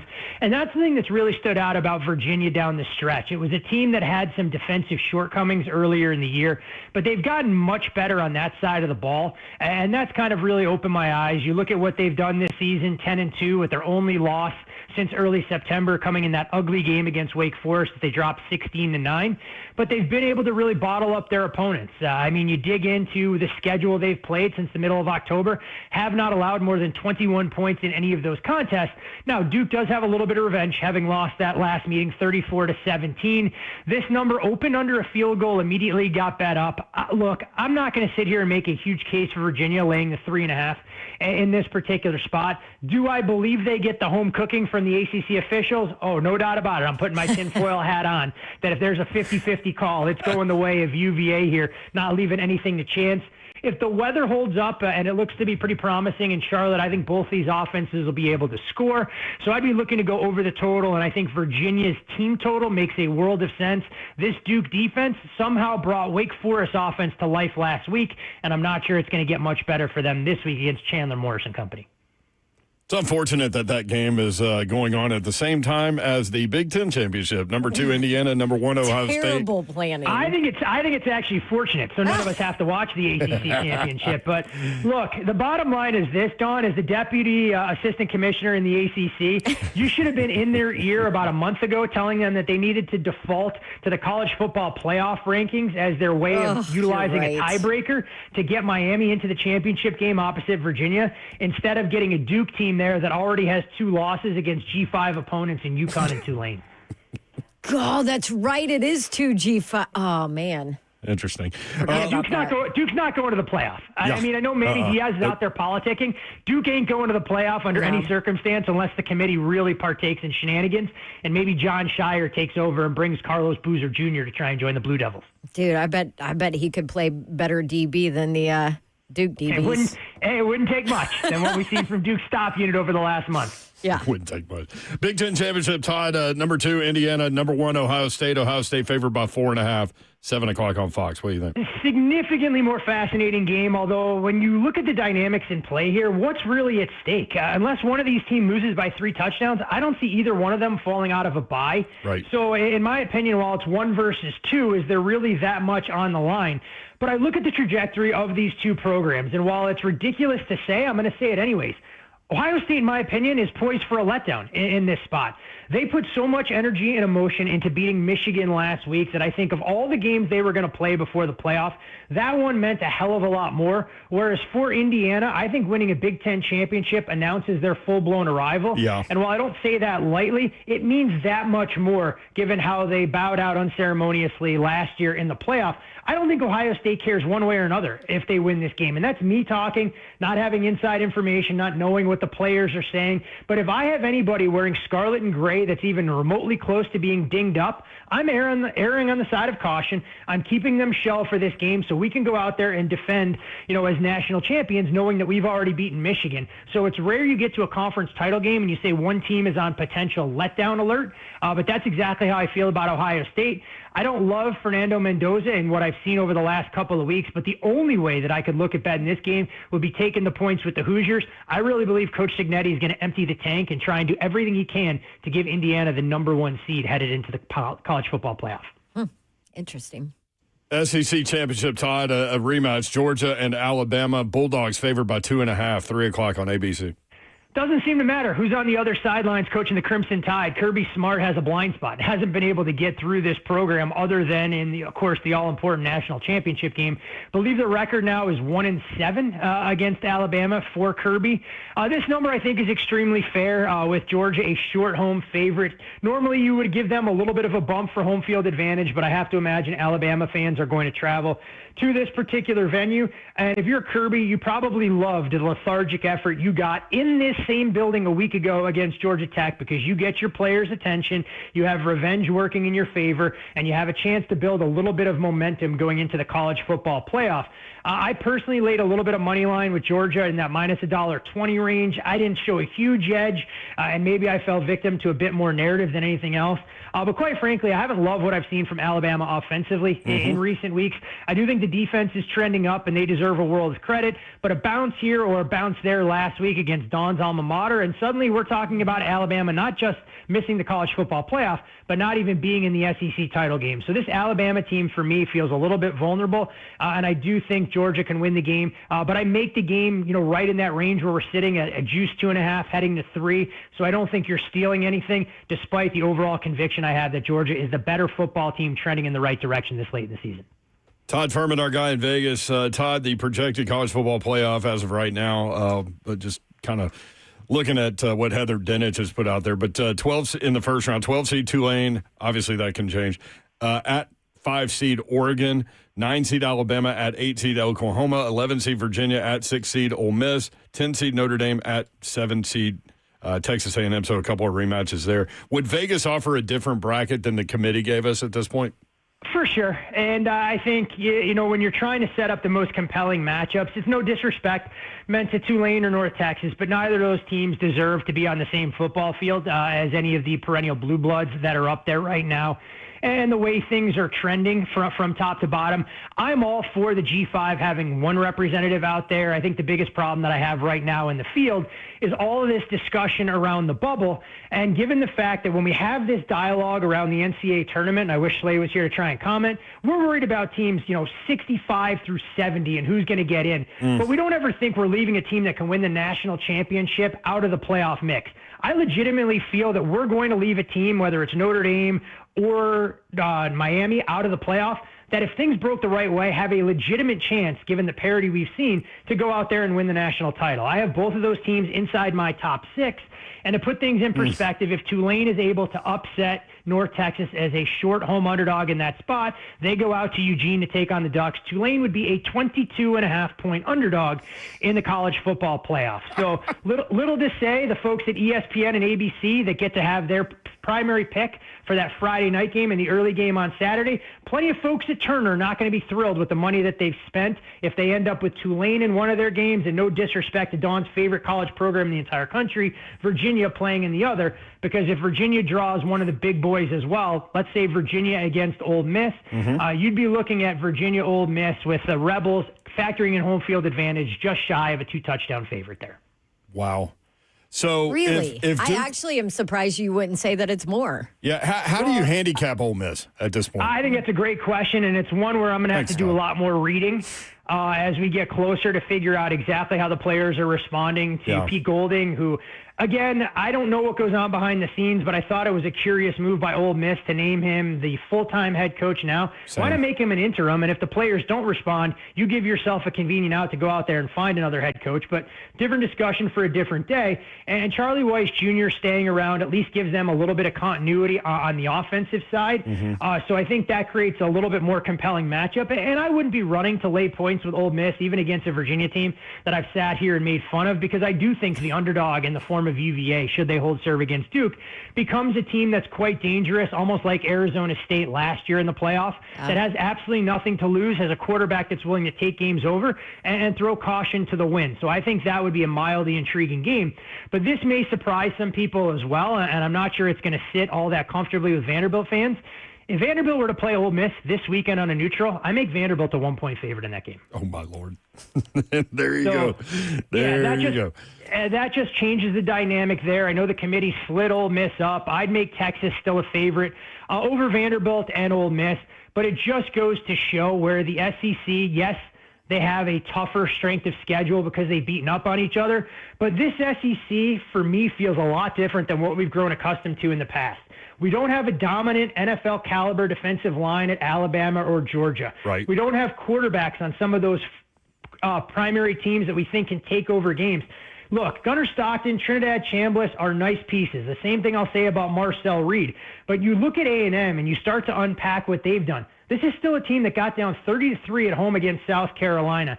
You look at their run defense, they haven't been able to stop teams that can run the football. Texas bullied them in the trenches, and I think there's a real separation of haves and have-nots at the top with Ohio State, Notre Dame, Indiana, and even Texas Tech in that mix that's going to make things fascinating, and I'm very curious to see how these SEC teams get priced in the opening round of the college football playoff, most notably Oklahoma, because full disclosure there, I know people want to cast aspersions at Notre Dame because their resume isn't as good as Oklahoma, this, that, and the other. I did it yesterday. Yeah, and if this game takes place in Norman, Dawn, Notre Dame opens a 6-point favorite.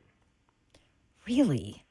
Surprising. I mean, that's Where do you have Notre Dame in your power rankings? Do you have them 2?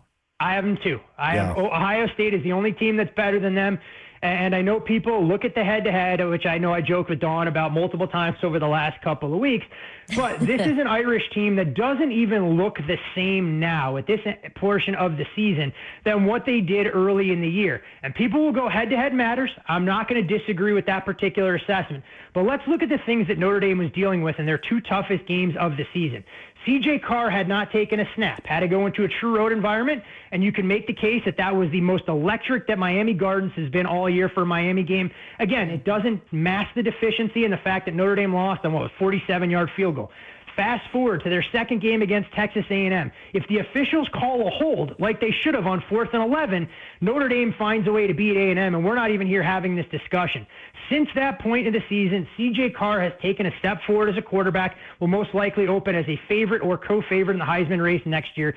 Jadarian Price and Jeremiah Love are arguably the 2 most dynamic running backs in the country playing on one roster, and if Love doesn't get hurt on that opening drive against Stanford, probably wins the Heisman Trophy. And suddenly Notre Dame's defense, with a new defensive coordinator in Chris Ash, as they've gotten pieces healthier, is one of the top stop units in the country. Leaving Notre Dame out of the college football playoff, in my opinion, would do a huge injustice, and a team that I would make a favorite over 134 other teams in the country deserves a seat at the table, despite losing the head-to-head to Miami to start the season. So glad to have you on and give that perspective. Yeah, because I was totally opposite yesterday. Yeah. Opposite. Look, I get it. And look, it's not to be critical of people in and around college football. It's, head-to-head does have to matter, and the resume you put forth has to account for something. But for all the people that want to question what Notre Dame has gone through schedule-wise and who they've beaten, look, it's not a murderer's row by any stretch of the imagination. But no, their best win is USC.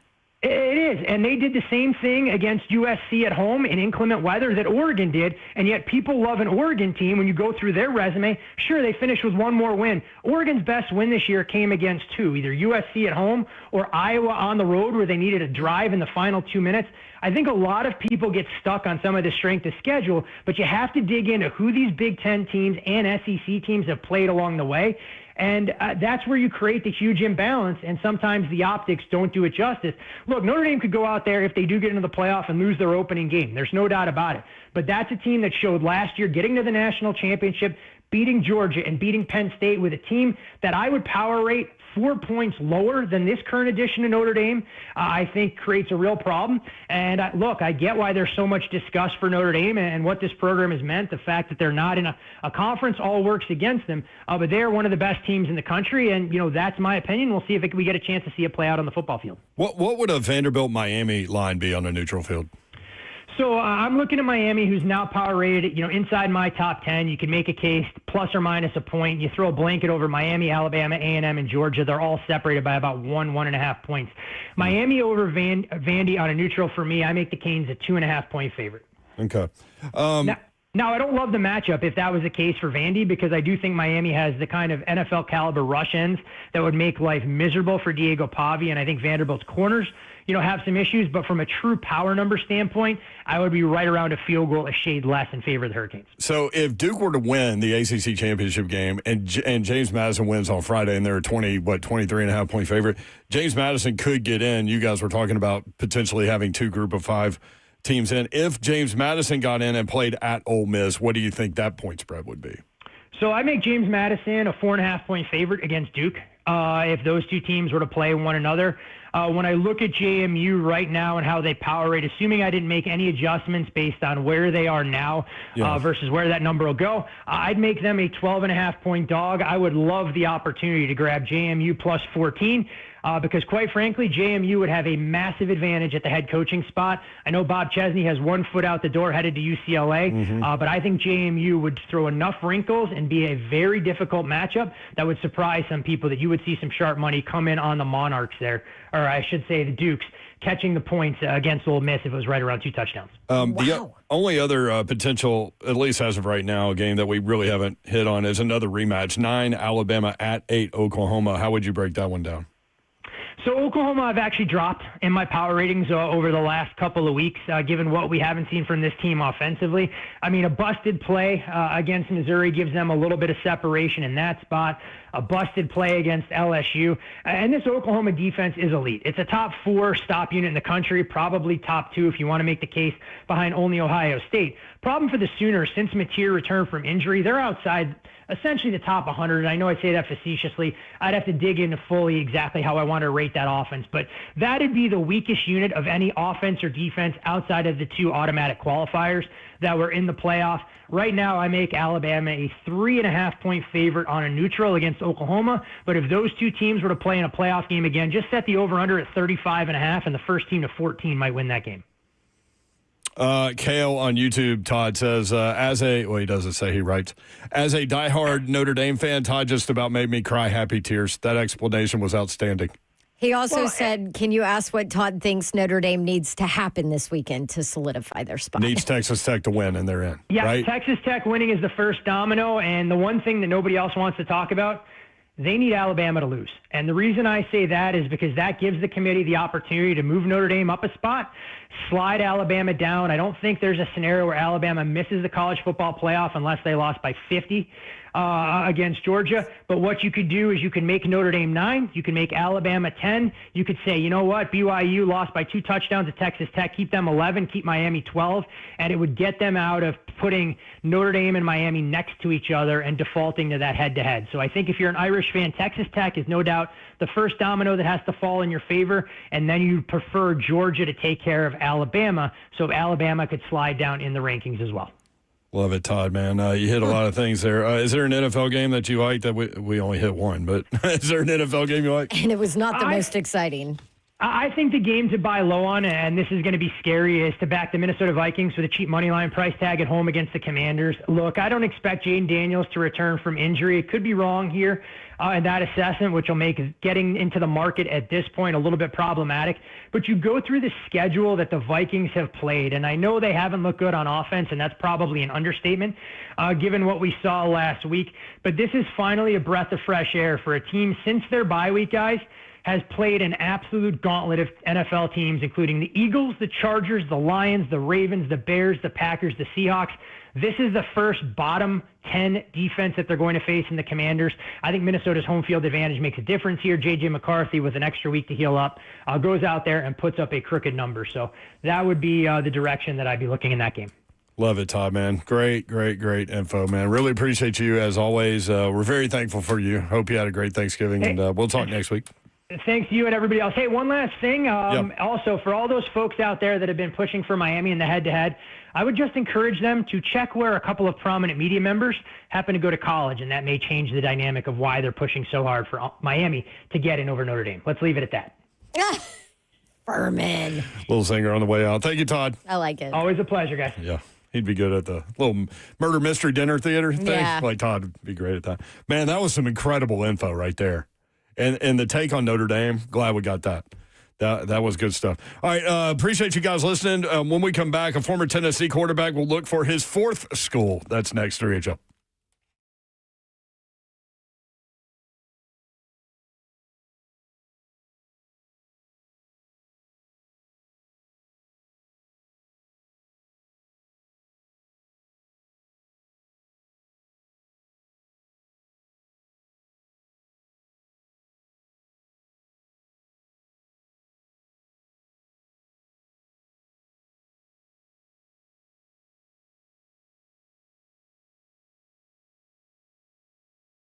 Everybody on our station singing nowadays. Mayor, maybe we need to jump in on this. I complained about that. Yeah. I do jump in on it, unfortunately. Yeah, you do sometimes. It's all right. Hey, listen, if you want to sing praises for somebody, how about Trajan Wealth? With these chilly winter temps setting in, be sure not to leave your wealth management goals out in the cold. It's one thing to save for retirement. It is completely another to feel ready for it. And Trajan Wealth, I've just met with them, talked to them. We've talked about building a real plan for retirement with less guesswork, more peace of mind. They explain everything. They give you options, and they don't ever try to sell you something that you don't need. Couldn't be happier with them so far in this process. And if you want a clear path forward, go ahead and call Trajan Wealth today. 615-270-5000 is the phone number. If you want to learn more about them, TrajanWealth.com. That's TRAJAN Wealth.com.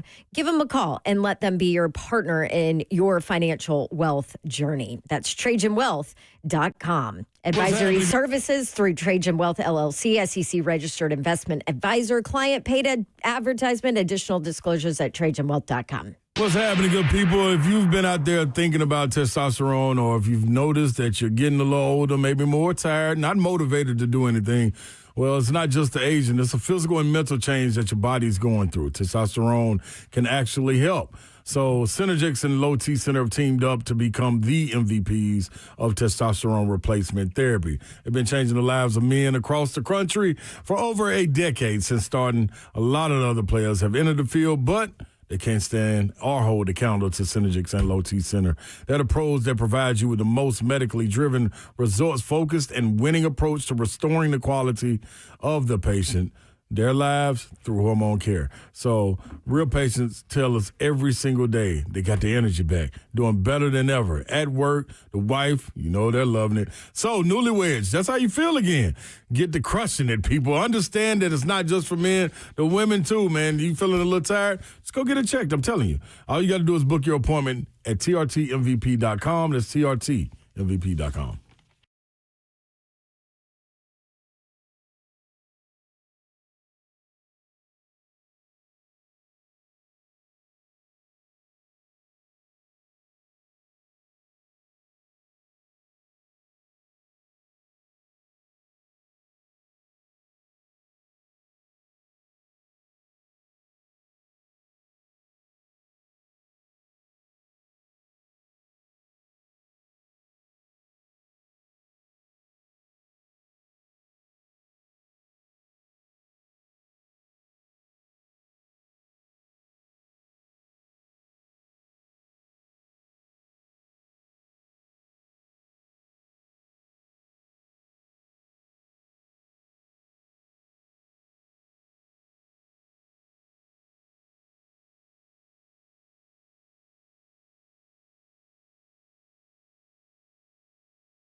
Preds with a huge win. We heard that song a lot last night.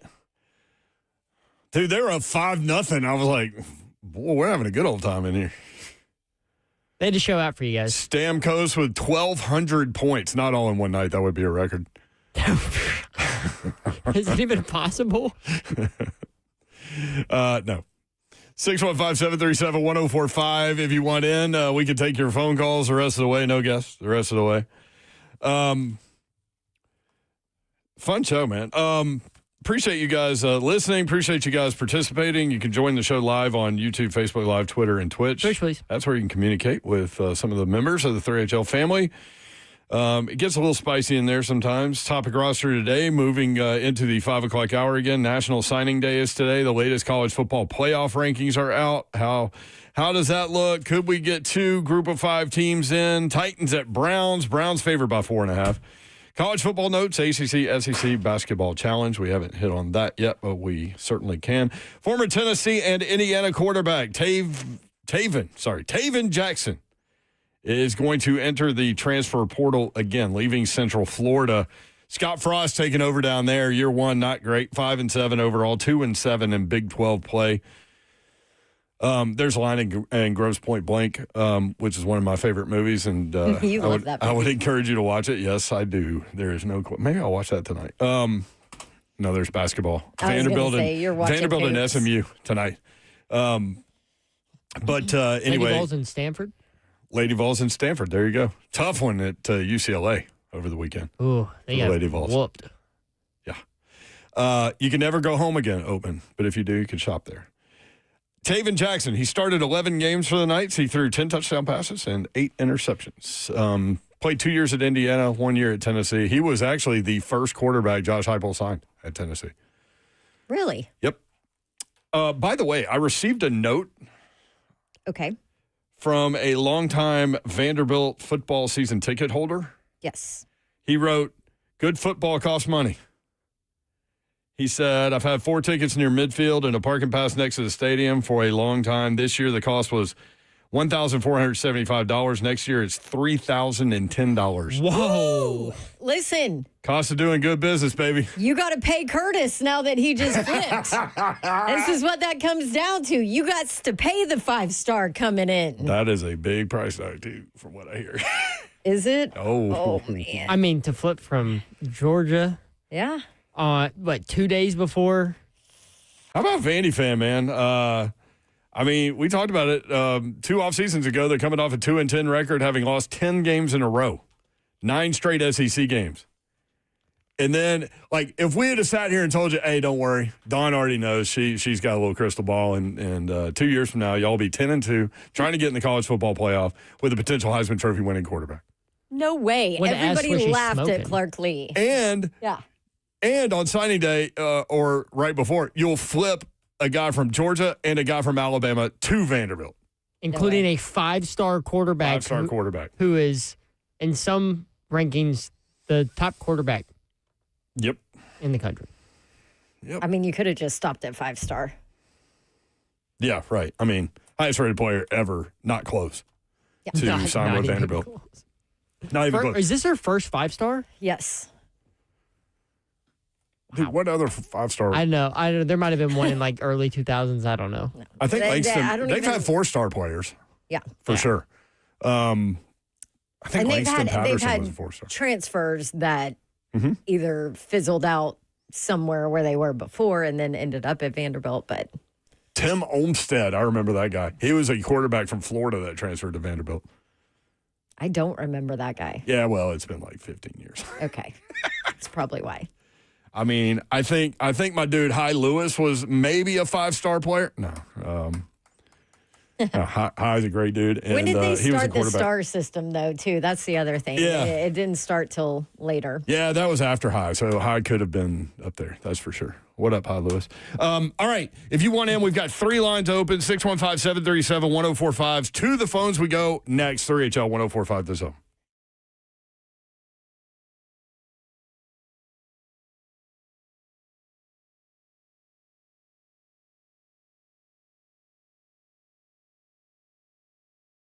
United Structural Systems. Man, I sounded really country there. United Structural Systems, foundation repair and waterproofing company that has served the Middle Tennessee area since 1994. Foundation repair issues, questions, waterproofing issues, questions. They have you covered. USSTN.com literally have you covered. When it comes to large home repairs, a lot of times homeowners pretend you do not see the warning signs. Maybe you're afraid of what you're going to hear. Especially true with waterproofing and foundation repair. It could be something big that needs to be fixed. Could be a small problem now that will become bigger, or it could be nothing at all. Bottom line is you don't know what you don't know, and you certainly don't want to be sold something that you do not need. You need peace of mind. And United Structural Systems is the company to give you that. More than 30,000, 100% satisfied residential customers. Homeowners trust USS. Keeping homes dry and stable. We guarantee our best. Call USS 615-488-7855. That's 615-488-7855. USS serving Middle Tennessee, Southern Kentucky, and Western Kentucky. Online, USSTN.com. I'm going to tell you what else you need this holiday season. Insanely clean carpets. So, your family can sit around on them as you don't have enough space for everybody to sit. Don't you want your home to look clean and feel clean and smell clean and all the things? That's where Zero Res comes in. Zero Res, the right way to clean. They do air duct cleaning as well. 4,700 Google reviews, over 700 Facebook reviews, all positive. So go ahead and give Zero Res a call and get your home ready by cleaning your carpet, your rugs, and your air ducts. And they are offering some holiday specials, 2 and 3 room carpet specials.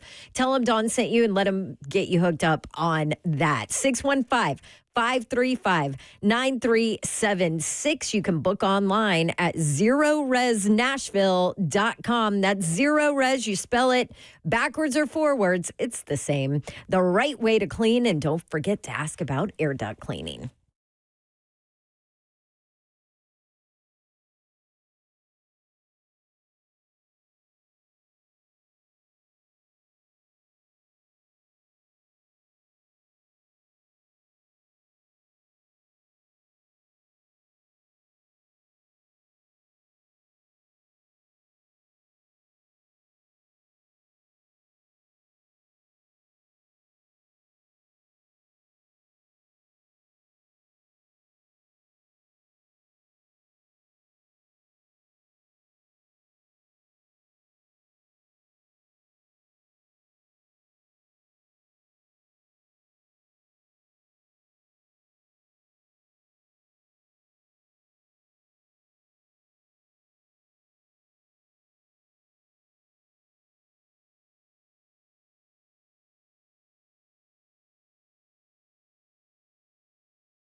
Good evening. It's 5:03. I'm Joseph Bonanno, live from the 104.5 The Zone Circus Sports Studios. Titans on the practice field today as they prep for a road trip to Cleveland on Sunday.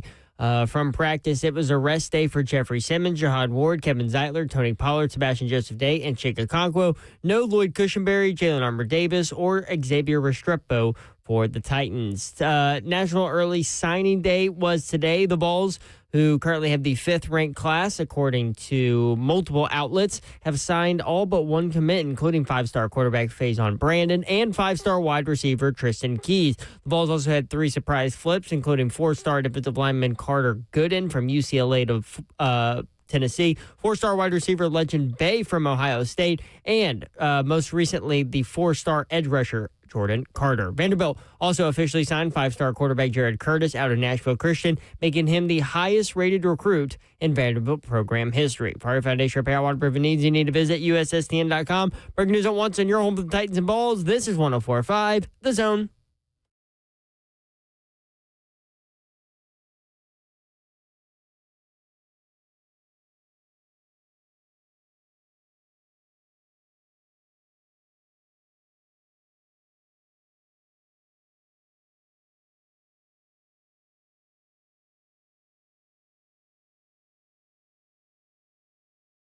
Three HL 104.5 The Zone. Brent Doherty with you on a beautiful evening in the Music City. It's cold one out there, Babsy.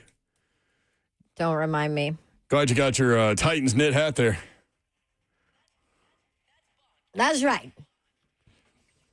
I went all Titans. I got my cool Titans sweater, which, by the way, is so warm.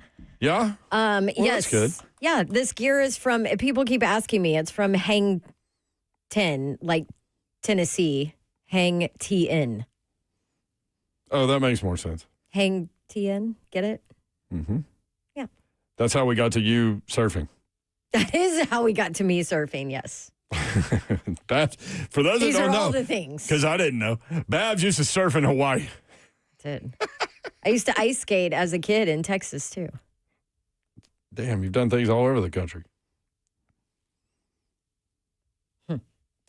You can watch us on live YouTube, Facebook, live Twitter, and Twitch. Twitch, please. Evan and Bake I feel Chat like I couldn't do any of those things now. is open. No, please do not try. By the way, Auburn has jumped. I was just looking at the recruiting rankings that I wrote down from 24/7 Sports when we started the show, and now Auburn was 60 earlier this afternoon behind Appalachian State. They are now 34. That's right. That's what I'm talking about. Just took a second. They did miss out on Stop. Oh, here we go. an edge rusher that chose the Vols instead. So that's where I think the quarterback went to Penn State from Auburn because they had another kid sign. And so they had a 4-star quarterback that went to Penn State. Peyton Falzone was the quarterback that signed with Penn State. Calzone? Falzone with an F. You're making me hungry. You just wanted to say that. I did because I'm hungry. He starts reading, words like that. Or not reading. You were just saying. 24/7 Sports Recruiting Rankings. Today is National Signing Day for those that don't know. Number 1 class currently, USC at number 1. Oregon, number 2. Notre Dame jumps Alabama. They're number 3 now. Bama to 4.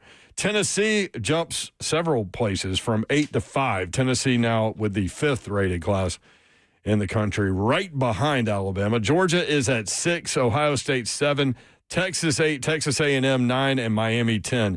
SEC schools, LSU 12, Oklahoma 15, Florida 16, South Carolina 23, Mississippi State 28, Vanderbilt to 30, Ole Miss 32, Missouri 33, Auburn, as I mentioned, 34.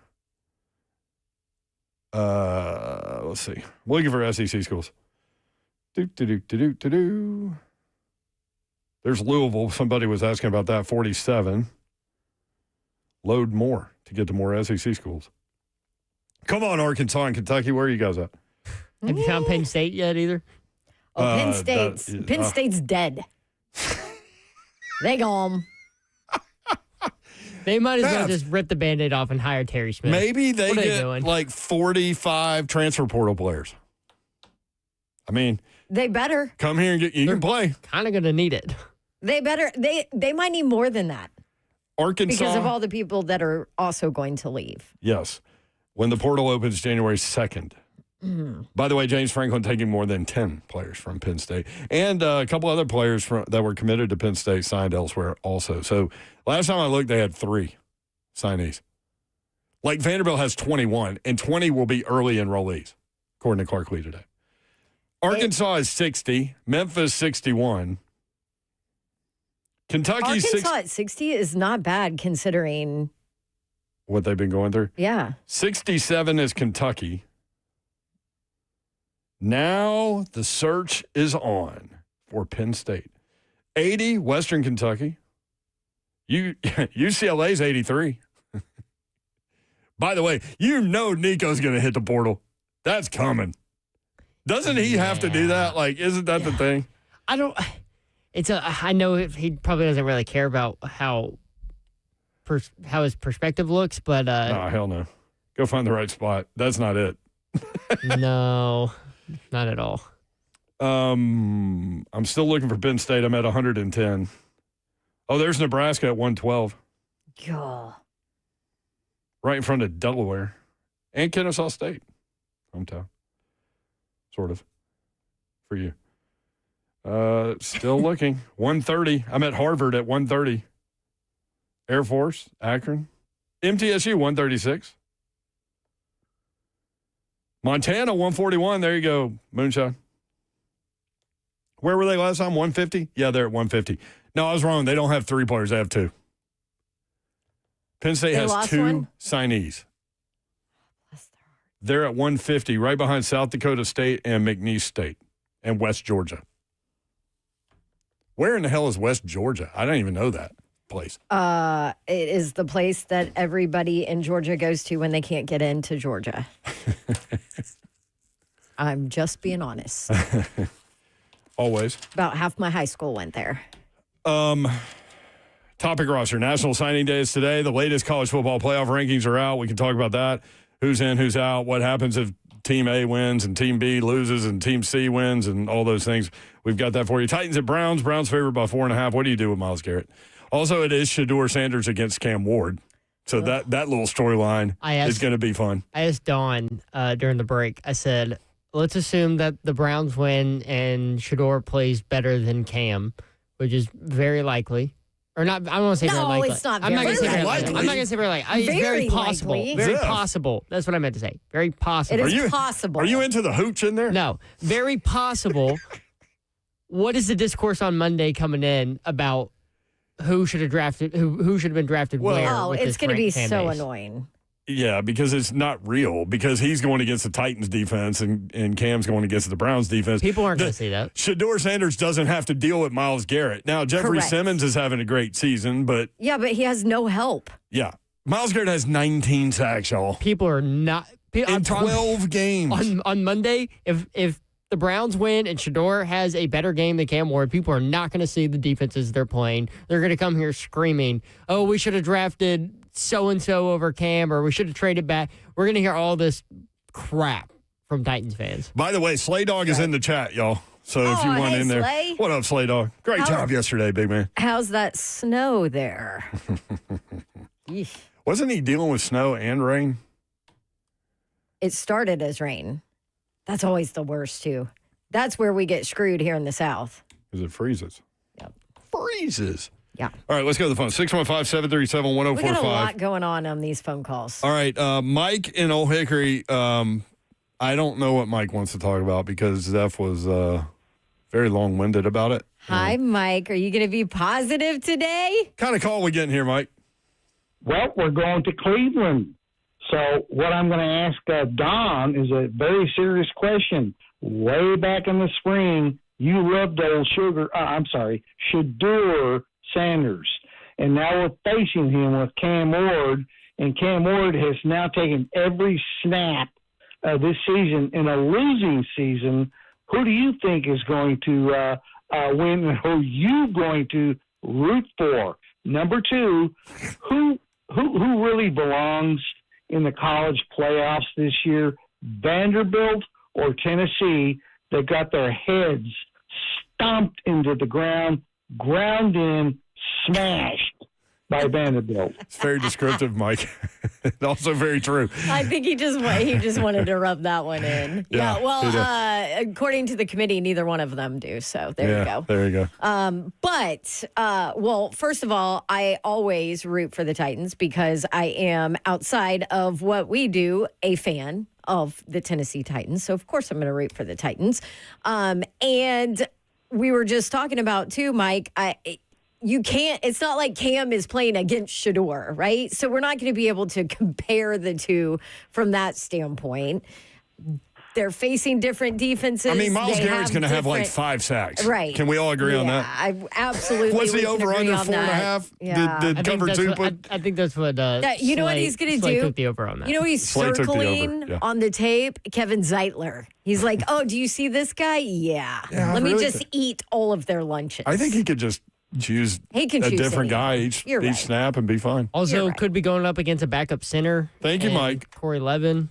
That was Cushenberry's not that back was out there. not what I was expecting, Mike.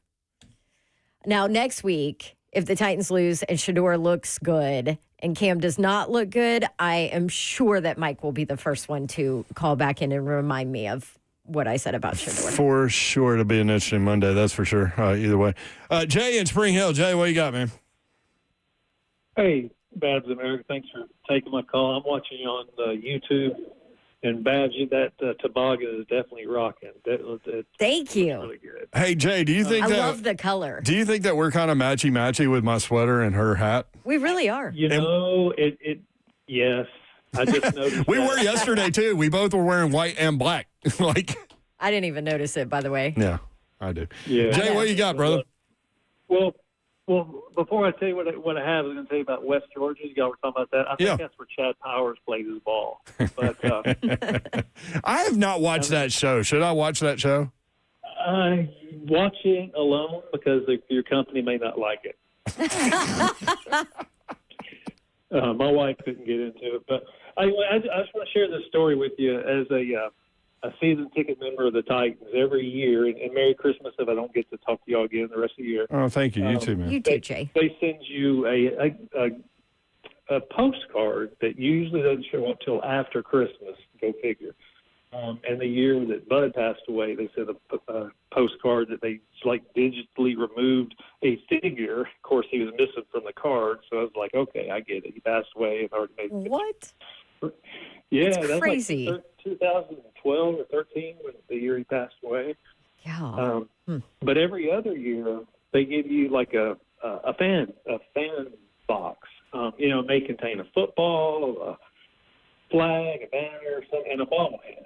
Okay, so I got some really cool bobbleheads over. It's like every other year. Anyway, today I get a pack, and it's kind of like a fanny pack, and it has a gym bag, and it has a bobblehead. So I just want to let you guess one time of what former Titan bobblehead do you think they sent this year? Former? Brett Kern. Yeah.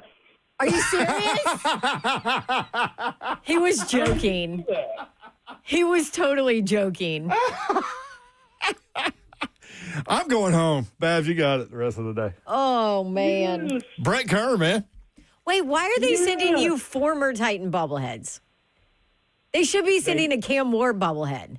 Yeah. 3 years ago, I got my first, I got a Kevin Dyson one. I got a Frank Wycheck one. It's like, Oh, that's good. and loved it. Those two. But, I figured it's like the Ring of Fame, Hall of Fame. Or Oh, yeah, maybe. Yeah. Okay. Hey, does the Brett Kern bobblehead, like if you push down on the top of his head, does his foot kick? All the way over his head? No, you got to be careful with these because you breathe on them the wrong way. They break in two. Man, I want a Brett Kern bobblehead so bad. Oh, Thank you, Jay. Appreciate you, man. All right. Y'all have a good rest of the evening. Merry Christmas, bro. Thanks, Jay. Don't you want a Brett Kern bobblehead? That would be phenomenal. I'll say sure because he could be listening. It's definitely possible. Jeez, Don. He can't be playing golf right now. It's too dark And cold. and too cold. Yeah. Yeah, that dude will not He play. will not There- play in the cold. Mm-mm. I have so much respect for him because he loves the game of golf so much, but Yeah. he will not play when it's cold. No, it affects your handicap. I mean, I'm not worried about my handicap, but, He is. yeah. He's going to be on tour here soon. How far is he from the seniors tour? He says he's not going to do it. He came on one day. I think you were not here. Okay, probably. Oh, we were talking about kicking ball. I mean, the quarterback balls. Oh, Because sometimes they get. He said it was when it got mixed up. Yep, and they ended up calling timeout twice and all this stuff. Like, come on. But he said that's a real thing. He goes, it happened to us one time, and he said, I think it was Bo Brinkley, like, looked back at him as if to say, and Kern was like, oh, crap, here we go. Because Kern was the holder. Or maybe he was punting. He was punting. That's it. He goes, it affects kicked balls so much that, yeah, you would want to call a timeout to get the right ball in there. But anyway, yeah, I used to have a Steve McNair bobblehead, but it fell off the bookshelf onto the floor, and it, like, knocked some of his head off. Oh, man. And just some of it? Yeah, and his foot, I think. Yeah, they're very sensitive. Yeah, especially when they fall like 10 feet and Or hit a I should hardwood say floor. fragile. Yeah, but I love Mac. Anyway, I would love a Brett Kern bobblehead. Titans, make it happen. Send Mayer his Brett Kern bobblehead. Yeah, you too. I mean, you're repping today. I have that same sweater. What if I'd have worn that today? Oh, that would have been crazy. And creepy. We'll be right back. 3HL 1045 The Zone.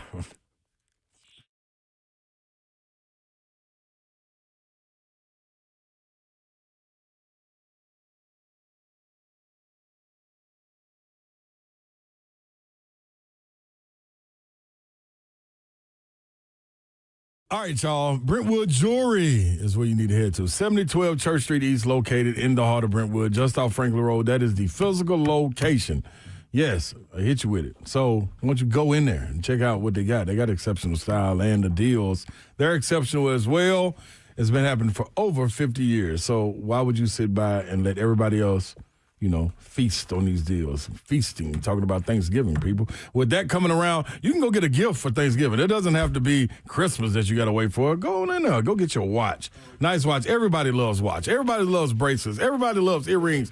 Hey, even I love earrings. So I'm just saying, I need some. Matter of fact, somebody should go give me some. And you should go holler at Brandon and the Mama Lee family and make sure that they know that we sent you in there. 3HL told you to go because they're going to take care of you. Also, if you're working on anything refurbished, you want to get some jewelry and hand it down generation after generation, they got that for you too. They'll shine it up, have it looking real good. All you got to do is go to BrentwoodJewelry.com.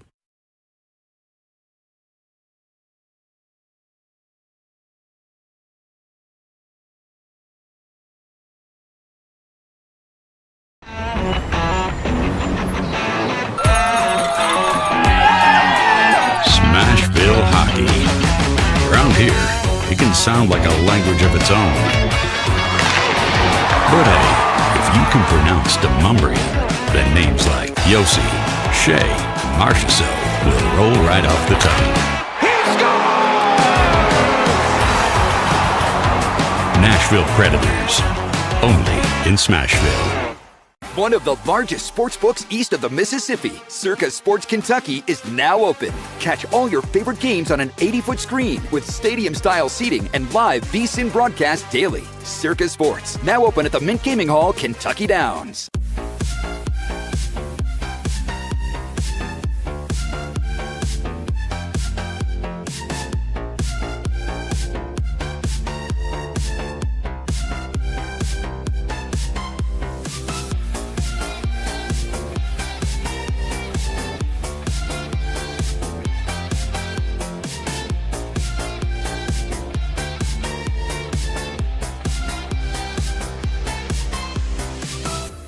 My dad and I used to golf together all the time, but when he hurt his back, it was over. To have your son want to spend time with you is amazing. That's why my chronic back pain has been so heartbreaking. Surgery, fused bones, long recovery. No way, not for me. A friend recommended stem cells, so I gave Kellum Stem Cell Institute a call. I'm glad you're out on the course. Yeah, it's really good. Call the Kellum Stem Cell Institute today. Swing still looks just okay though. Selling your home can be stressful, but it doesn't have to be. Get a guaranteed offer from Mark Spain Real Estate. There are no showings, no open houses, no stress. Work with the #1 real estate team in the U.S. and close with confidence. Go to markspain.com today. I'll be home for Christmas.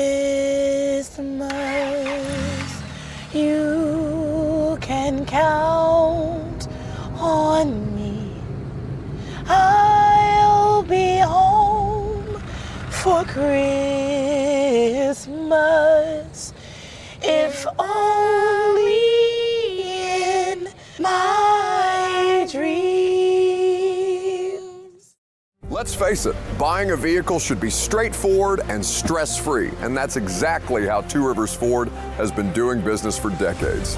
This locally owned dealership has a non-commissioned sales team whose only focus is to find you the right vehicle at the right price without the pressure. So you'll actually have a fun car buying experience. Great prices, easy financing, and a non-commissioned sales team. Two Rivers Ford, the South's most trusted Ford dealer.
HL 104.5, The Zone. Luke Corey, a gainer for you here on the big 3HL of love.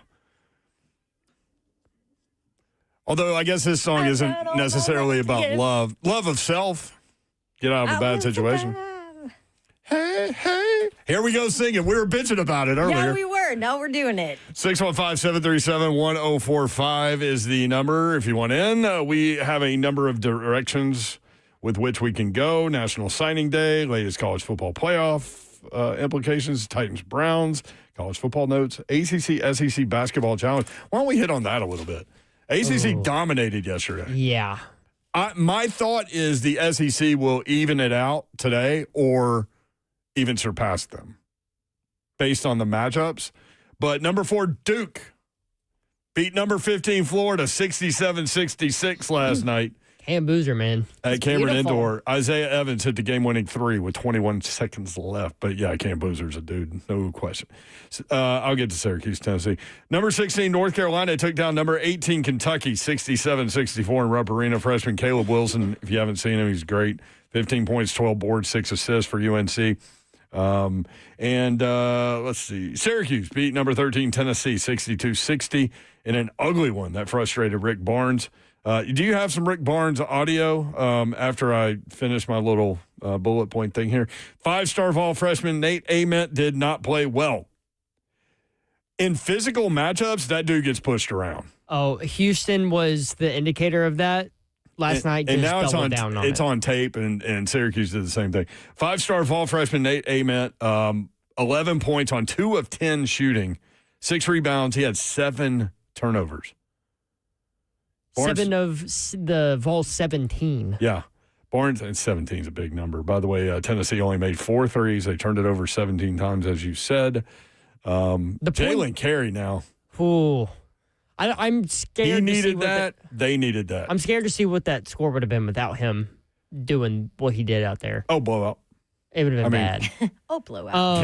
The big thing what do in you that game was the truth teller. Yeah, the big thing in that game was the points off of turnovers because Syracuse wasn't clean with the ball either. They had 16 turnovers on their own. The problem is Tennessee only scored 10 points off of those turnovers, while Syracuse took advantage, scored 24 off of the Tennessee turnovers. And, I mean, that's a 14-point swing right there. Jalen Carey, career high, 22 points. He also had 9 rebounds. They could not do anything with him. Now, he did miss the potential game-winning shot at the end, but and that was that was one of the more cleaner that was one of the cleaner looks. Yeah, looks. that's a good way to put it. From like 4 feet out, and he just missed it off the right side. Vols play number 14 Illinois Saturday night at 7:00 in Bridgestone Arena in Nashville. Gonna need a bounce back. Barnes said after the game that Ament is pressing. He had several things to say. Do you have some Rick Barnes here? Yeah, this was just talking about how bad the basketball was from Tennessee last night. This is my favorite. Yeah. We had our chances, but again, we had so many chances early. Some of the turnovers we had were ridiculous, and some of our shot selection was ridiculous. And we can talk about the last minute, even the last play of the game. I was surprised that Nate had a chance to throw it up there, and yeah, he did. But, again, give Syracuse all the credit for winning the game because they made the plays when they had to. We didn't. I said before the game, the Kansas game, the first 3 possessions of that game was the worst we've been all year, and it's just focus, scouting report, guys not locked in, guys thinking about anything other than what they should be thinking about. Analytics, you look at analytics and this and that, but there's just a focus and guys playing the role, doing the job they needed to do. I mean, you've got to do what you practice, and that's what's bothered me the last 2 games. We don't do what we practice. That's what bothers me, okay? But, yeah, sometimes I know people think that, but it's really hard to score if you're just going to totally sell into a half-court game. It really is, and so you still have to try to crack it and try to get something early, but if not, you think, why won't we come down every time and throw it to Jalen? But they're going to double team and do some other things, but yeah, I mean, sometimes if we just need to refund the money, because that was some pretty bad basketball for a while on both ways. He was laughing about it. Barnes. We just need to refund the money. That dude's incredible. ACC 6-3 last night. Tonight, number 6 Louisville at number 25 Arkansas. Louisville a 2.5-point favorite in that one for the ACC. SMU at number 17 Vanderbilt. Vandy a 10.5-point favorite. 8:15 p.m. over at Memorial Gym, SEC Network. You look like you had something to say. Yeah, I was going to wait for you to finish the lineup, then I'll say it. Clemson at Bama. Bama favored by 10.5 also.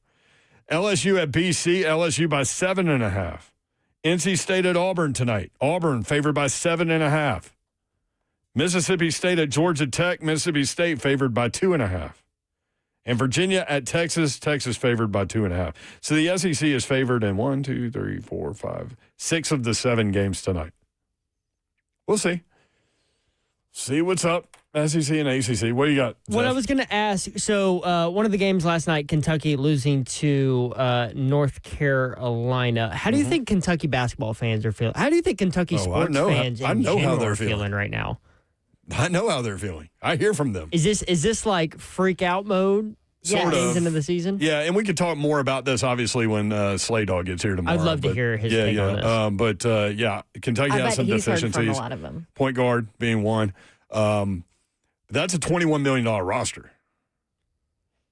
So looking at their schedule, so they've handled all of the cupcake games, quote unquote, but it's the big games that they've lost at Louisville versus Michigan State versus North Carolina. They have Gonzaga coming up on Friday. Indiana next Saturday. I mean, they got some tough matchups coming up. They do. I love college basketball. It's going to be a fun season. 615-737-1045 if you want in. Preds, big win last night. I was in the building, enjoyed it. Shout out to the Predators. And listen, I'm amazed at the crowd given the record. Yeah. Preds fans are second to worst team in the league. Yeah, let's see where they are. Those were the two worst teams, Calgary. I will say when I walked in, as we were walking to our seats, they were doing the Canadian anthem, and I thought of Zeph. Oh, Zeph. Yeah. I'm not even going to respond. It's always safer. That's what I tell Davenport. Don't press in. Don't press in. Signing day notes. Clark Lee said 20 of Vanderbilt's 21 signees will enroll early. They flipped, obviously, Jared Curtis, the 5-star quarterback from Georgia, to Vanderbilt today. 3-star wide receiver Owen Cabell sat down at CPA, had his little announcement, and he had been committed to Alabama for a while, flipped to Vanderbilt. So Vandy flipped a kid from Alabama to Vandy and a kid committed to Georgia to Vandy. Tennessee flipped 4-star athlete Legend Bay from Ohio State. Vols also flipped 4-star defensive lineman Carter Gooden from UCLA. 4-star defensive lineman J.J. Finch. Have we seen any news on him? Have not. He's currently committed to Alabama, but has not signed. Strong rumors that he will sign with Tennessee, though. I mean, so we'll watch that one. And 4-star edge rusher Jordan Carter, who at the time was the highest rated uncommitted player at number 57, according to ESPN in the country, signed with the Vols. So they have Tennessee 8 edge rushers / defensive linemen in this class, and most of those guys are 4-stars. Yeah, work on that defense, huh? Yeah, no kidding. 3 safeties, 3 cornerbacks, 2 athletes, which play both ways, so they could go either way. More than 10 Penn State recruits have followed James Franklin, to Virginia Tech. Virginia Tech went from 121 to 25. From the time Franklin got hired to the last time I looked, they could have moved higher than that. I don't know.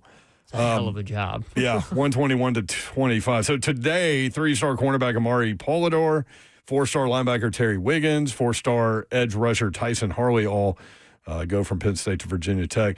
3-star defensive lineman Tavion Branch flipped from Penn State to Auburn. 4-star safety Matt Sieg goes from Penn State to West Virginia. Lane Kiffin looking to flip 4-star quarterback commit Landon Duckworth. We'll have to look for that one. He has been committed to South Carolina. 4-star wide receiver Corey Barber goes from Ole Miss to LSU, as does offensive lineman Ryan Murray. 3-star wide receiver Kervin Johnson Jr., 4-star tight end J.C. Anderson, all flipping from Ole Miss to LSU. The portal is going to be fun. Mm-hmm. It's going to be nuts. It's going to be a daily thing. So, speaking of the portal, I sent you guys this earlier today. Texas Tech's head coach, Joey McGuire, who just signed a contract extension. I found this little nugget from him today talking about the calendar because we know with all the Lane Kiffin stuff and early signing date running up. And so I thought his idea for a new college football calendar was interesting. If we could just play this quick clip. Hit it. I don't want the portal in the spring. I want to know what my team is in January so I can create my team and what we did this last year and the chemistry and everything. And so you're just putting a Band-Aid over the problem until we address the calendar. So in my opinion, we all should have played August 23rd. So instead of week 0, we play, that's week 1. That would mean with the buys and everything, the conference championship would have been played over Thanksgiving. So you get that out of the way. So now we know who's in the playoffs. So if you were saying the first round was going to be played Saturday and then the quarterfinals 7 days after that, semifinals 7 days after that, you actually could play the national championship on January 1st. And then the portal would open on January 2nd. So the season would actually be over. So until you do that, we're still going to have this. If we're going to be like the NFL, to where everybody's saying that, In the NFL, there's a tampering for coaches also, and there's a penalty. And so, hey, if you're going to leave your team that's in the playoffs, maybe your team that you're going to is not eligible for the playoffs the next year. Maybe that changes some of the things. Or, hey, you're going to leave your team for the playoffs. Nobody from your past team or your team that you're coaching at can go to the team that you're going to. You know, that they're not eligible. They can get in the transfer portal, but they've got to go somewhere else. They can't follow you. Until there's some penalties in that, we're going to get the same thing over and over. I do think the biggest thing that we have to address, and TV's got to get behind this because they've already got this mapped out with the quarterfinals and all this stuff. We've got to push the calendar up, and we've got to get football out of the second semester. We're not supposed to be playing college football on January 19th. That should be over at the very worst of where it has been in the past. I still think that's too late, and the calendar can change that. Good luck. Yeah. Yeah. We gotta, anytime you say we got to get the TV people on board, you're screwed. Yeah, once that comes out of your mouth. Yeah, you're done. I think it was Dan Wetzel who wrote, it's funny that all these coaches want to I don't disagree with him. change the calendar because they beg for the calendar to be what it is. And I was like, that's an interesting point. Because what he just did, what he just said made a lot of sense, though. And from a school perspective, that's not a bad point that football is into the second semester, but the spring semester. But and that's why the portal is where it is and opens and closes where it does, because you're talking about semesters for schools. Real quick, what did you guys think about the potential penalties for? I love it for coaches transferring. Where I don't know about your team can't make the playoffs that you're going to. Yeah. I don't really like that one, but I think I do like the hey, you can't go poach players from the school you're leaving. Yeah, I do kind of like that. Good luck with that one. Oh, yeah, it will never happen. It'll never happen. But I do like that. I guess I'm just going to answer everything with that. Well, because you're also... Good luck. Good luck. I mean, because you also are then stipulating what the players can or can't do. That's the problem with it. Like, so then the players are tied to a coach when it's not their fault at all. They have nothing to do with it. So you'll get nothing and like it. 615-737-1045 you want in. When we come back, 3HL bingo card, which I don't know that I wrote anything down. Let me see. Oh, yeah, I did. We might not be bingoing. I did. Coach Mack made it. Huh. You've said 100 things, but it's harder when it's just two of us for me to take time to write down stuff while we're on the air. All right. I thought you meant you just don't listen to me. No.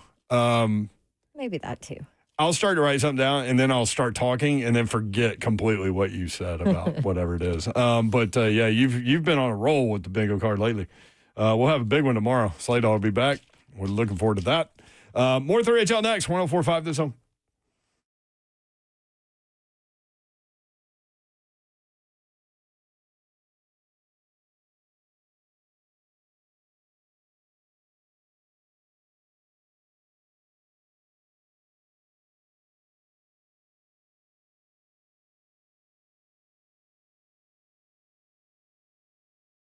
If you're looking for a space to work for the short term, for the long term, maybe you need meeting space to get colleagues that are spread out across the area into one centralized location, eSpaces.com. You can find out everything they have to offer to you there, eSpaces.com. Also, they have 15 locations in Middle Tennessee, so they can help you out geographically as well. eSpaces.com. 2 new locations, one at Cool Springs at Corporate Center, one at Brentwood at City Park. Again, 15 eSpaces locations that you can find online, eSpaces.com.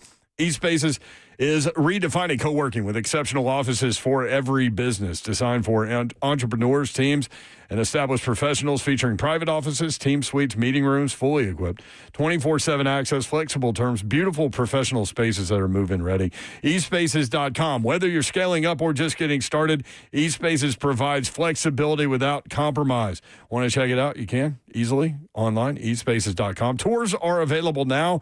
Reserve your space early. Visit eSpaces.com. That's eSpaces.com.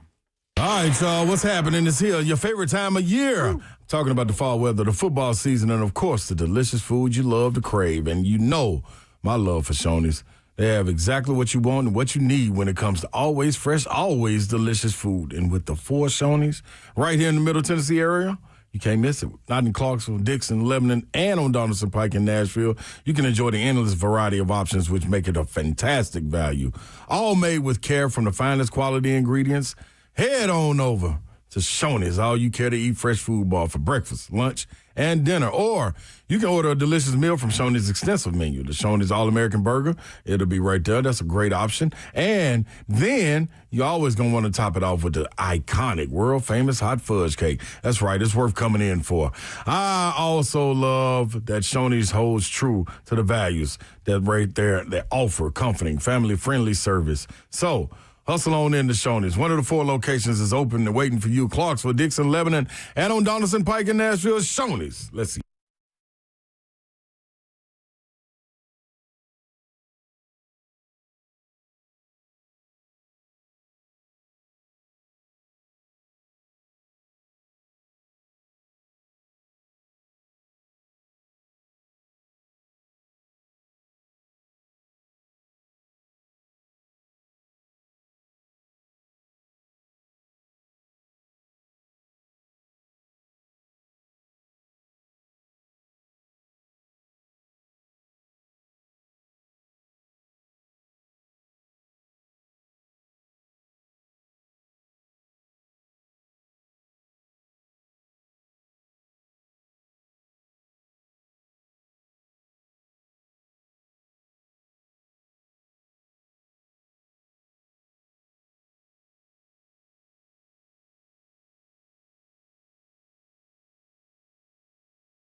3HL 1045 The Zone, Bismarck. You go from Glory Gator to Bismarck.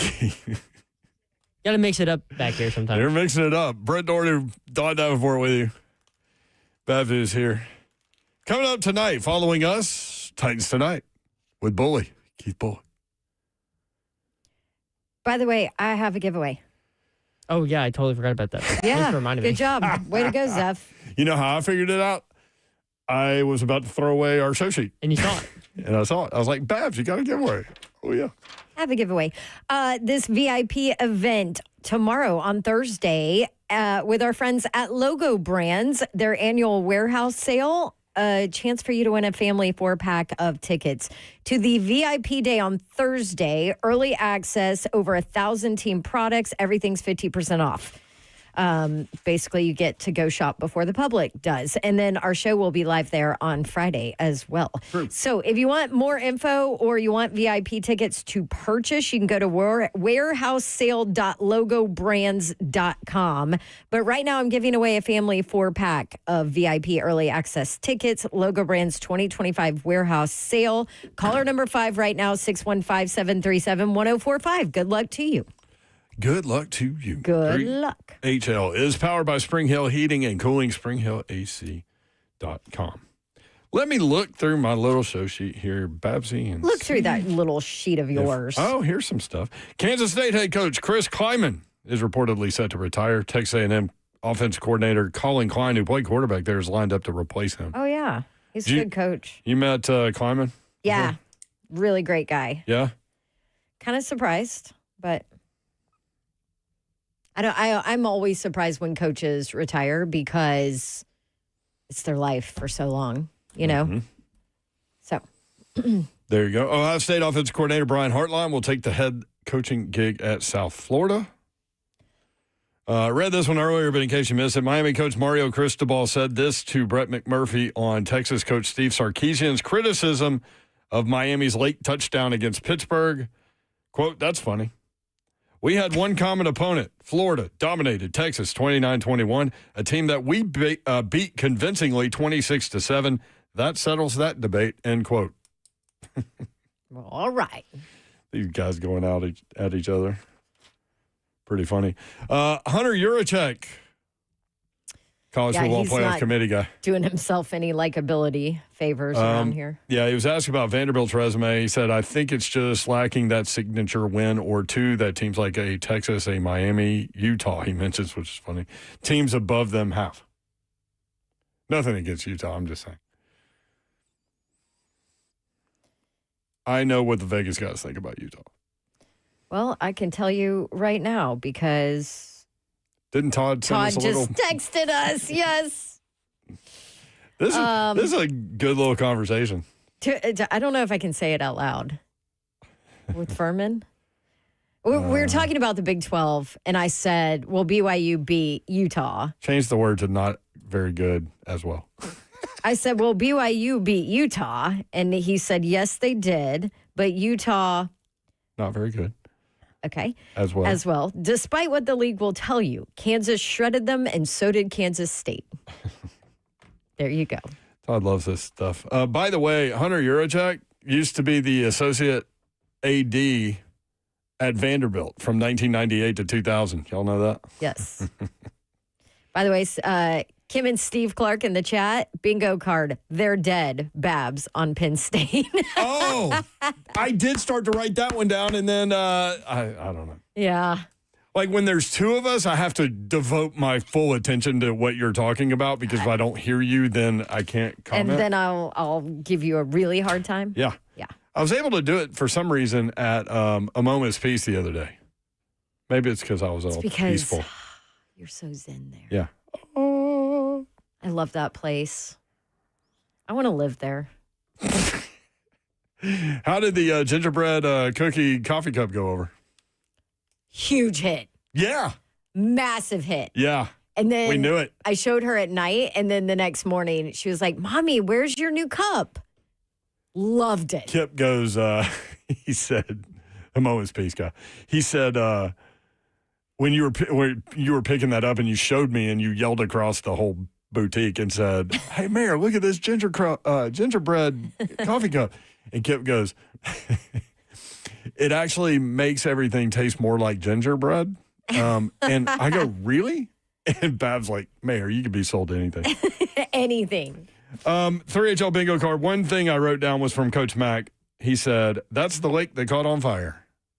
Talking about the mistake by the lake where the old Cleveland Municipal Stadium used to be. Yes. That's going to be a cold one, Zeph. You ready for it? Yeah, I'm going to bring a big old jacket and a toboggan or a beanie, whatever you call it.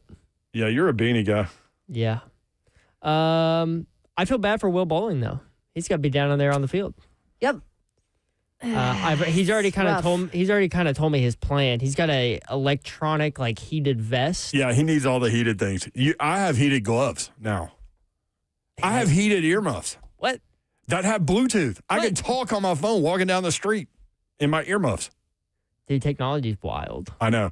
I'm telling you though, people aren't ready for still not ready for the Meta glasses. Because, when you talk, you're just walking down the street and you've got glasses on, they just look like glasses and you're just talking. People will always. One woman asked me one time, she goes, are you okay? Yeah, I'm on the phone. What are you talking about? Well, you don't have a phone in your hand. I'm on the phone. By the way, right now, there you go, Babs, by the way. 31 degrees in Cleveland with a snow shower currently. I hope it snows. I would love for a snow game, to be a part of a snow game. Sunday, December 7th, cloudy skies. No, you don't. Snow showers possible. Just to say I did it, yeah, I would. Temperatures nearly steady in the low 30s. Winds northwest at 10 to 15 miles per hour. Blowing off that lake. What's the lake in Cleveland? Is that Lake Michigan too? It's Lake on Fire. That's all I'm calling it from now on. Lake Michigan is Chicago. Fire Lake. Which looks Burning like Lake. Lake Michigan looks like an ocean from Chicago. You cannot see any other land. Anyway. All right. Tights tonight coming up. Stay tuned for Keith Bullock and the Peeps. We really appreciate you guys for including us in your day and in your lives. We do not take that for granted, nor do we take that lightly. Hopefully, we were able to put a smile on your face. Today, Slay Dog is back tomorrow. Tommy, I'm sorry that we didn't get to you. He wanted to talk about Dead Penn State, too. Man, they better sound like 50 players. Cross them off, then. They better get 50 players out of the portal. That's all I got. They've got 2 signees. 2. They're 150th. Behind multiple Ivy League schools, all of the service academies, I think. 3 of them, anyway. Woo! All right. Have a great night, y'all. Good night. God bless. See ya. Wouldn't want to be unless you're a shout out to my wife who just had to go chase down my dog, one of our dogs that got out. And she drove 45 minutes home. The dog was out for an hour and found her when nobody else could. So shout out to my wife for doing that. Aww. I don't know how she managed to do that, but yeah. Poor Alyssa. She should have just waited for you to get home. Yeah. Yeah, now I don't have to go run through the woods. So. Later. Thanks, babe.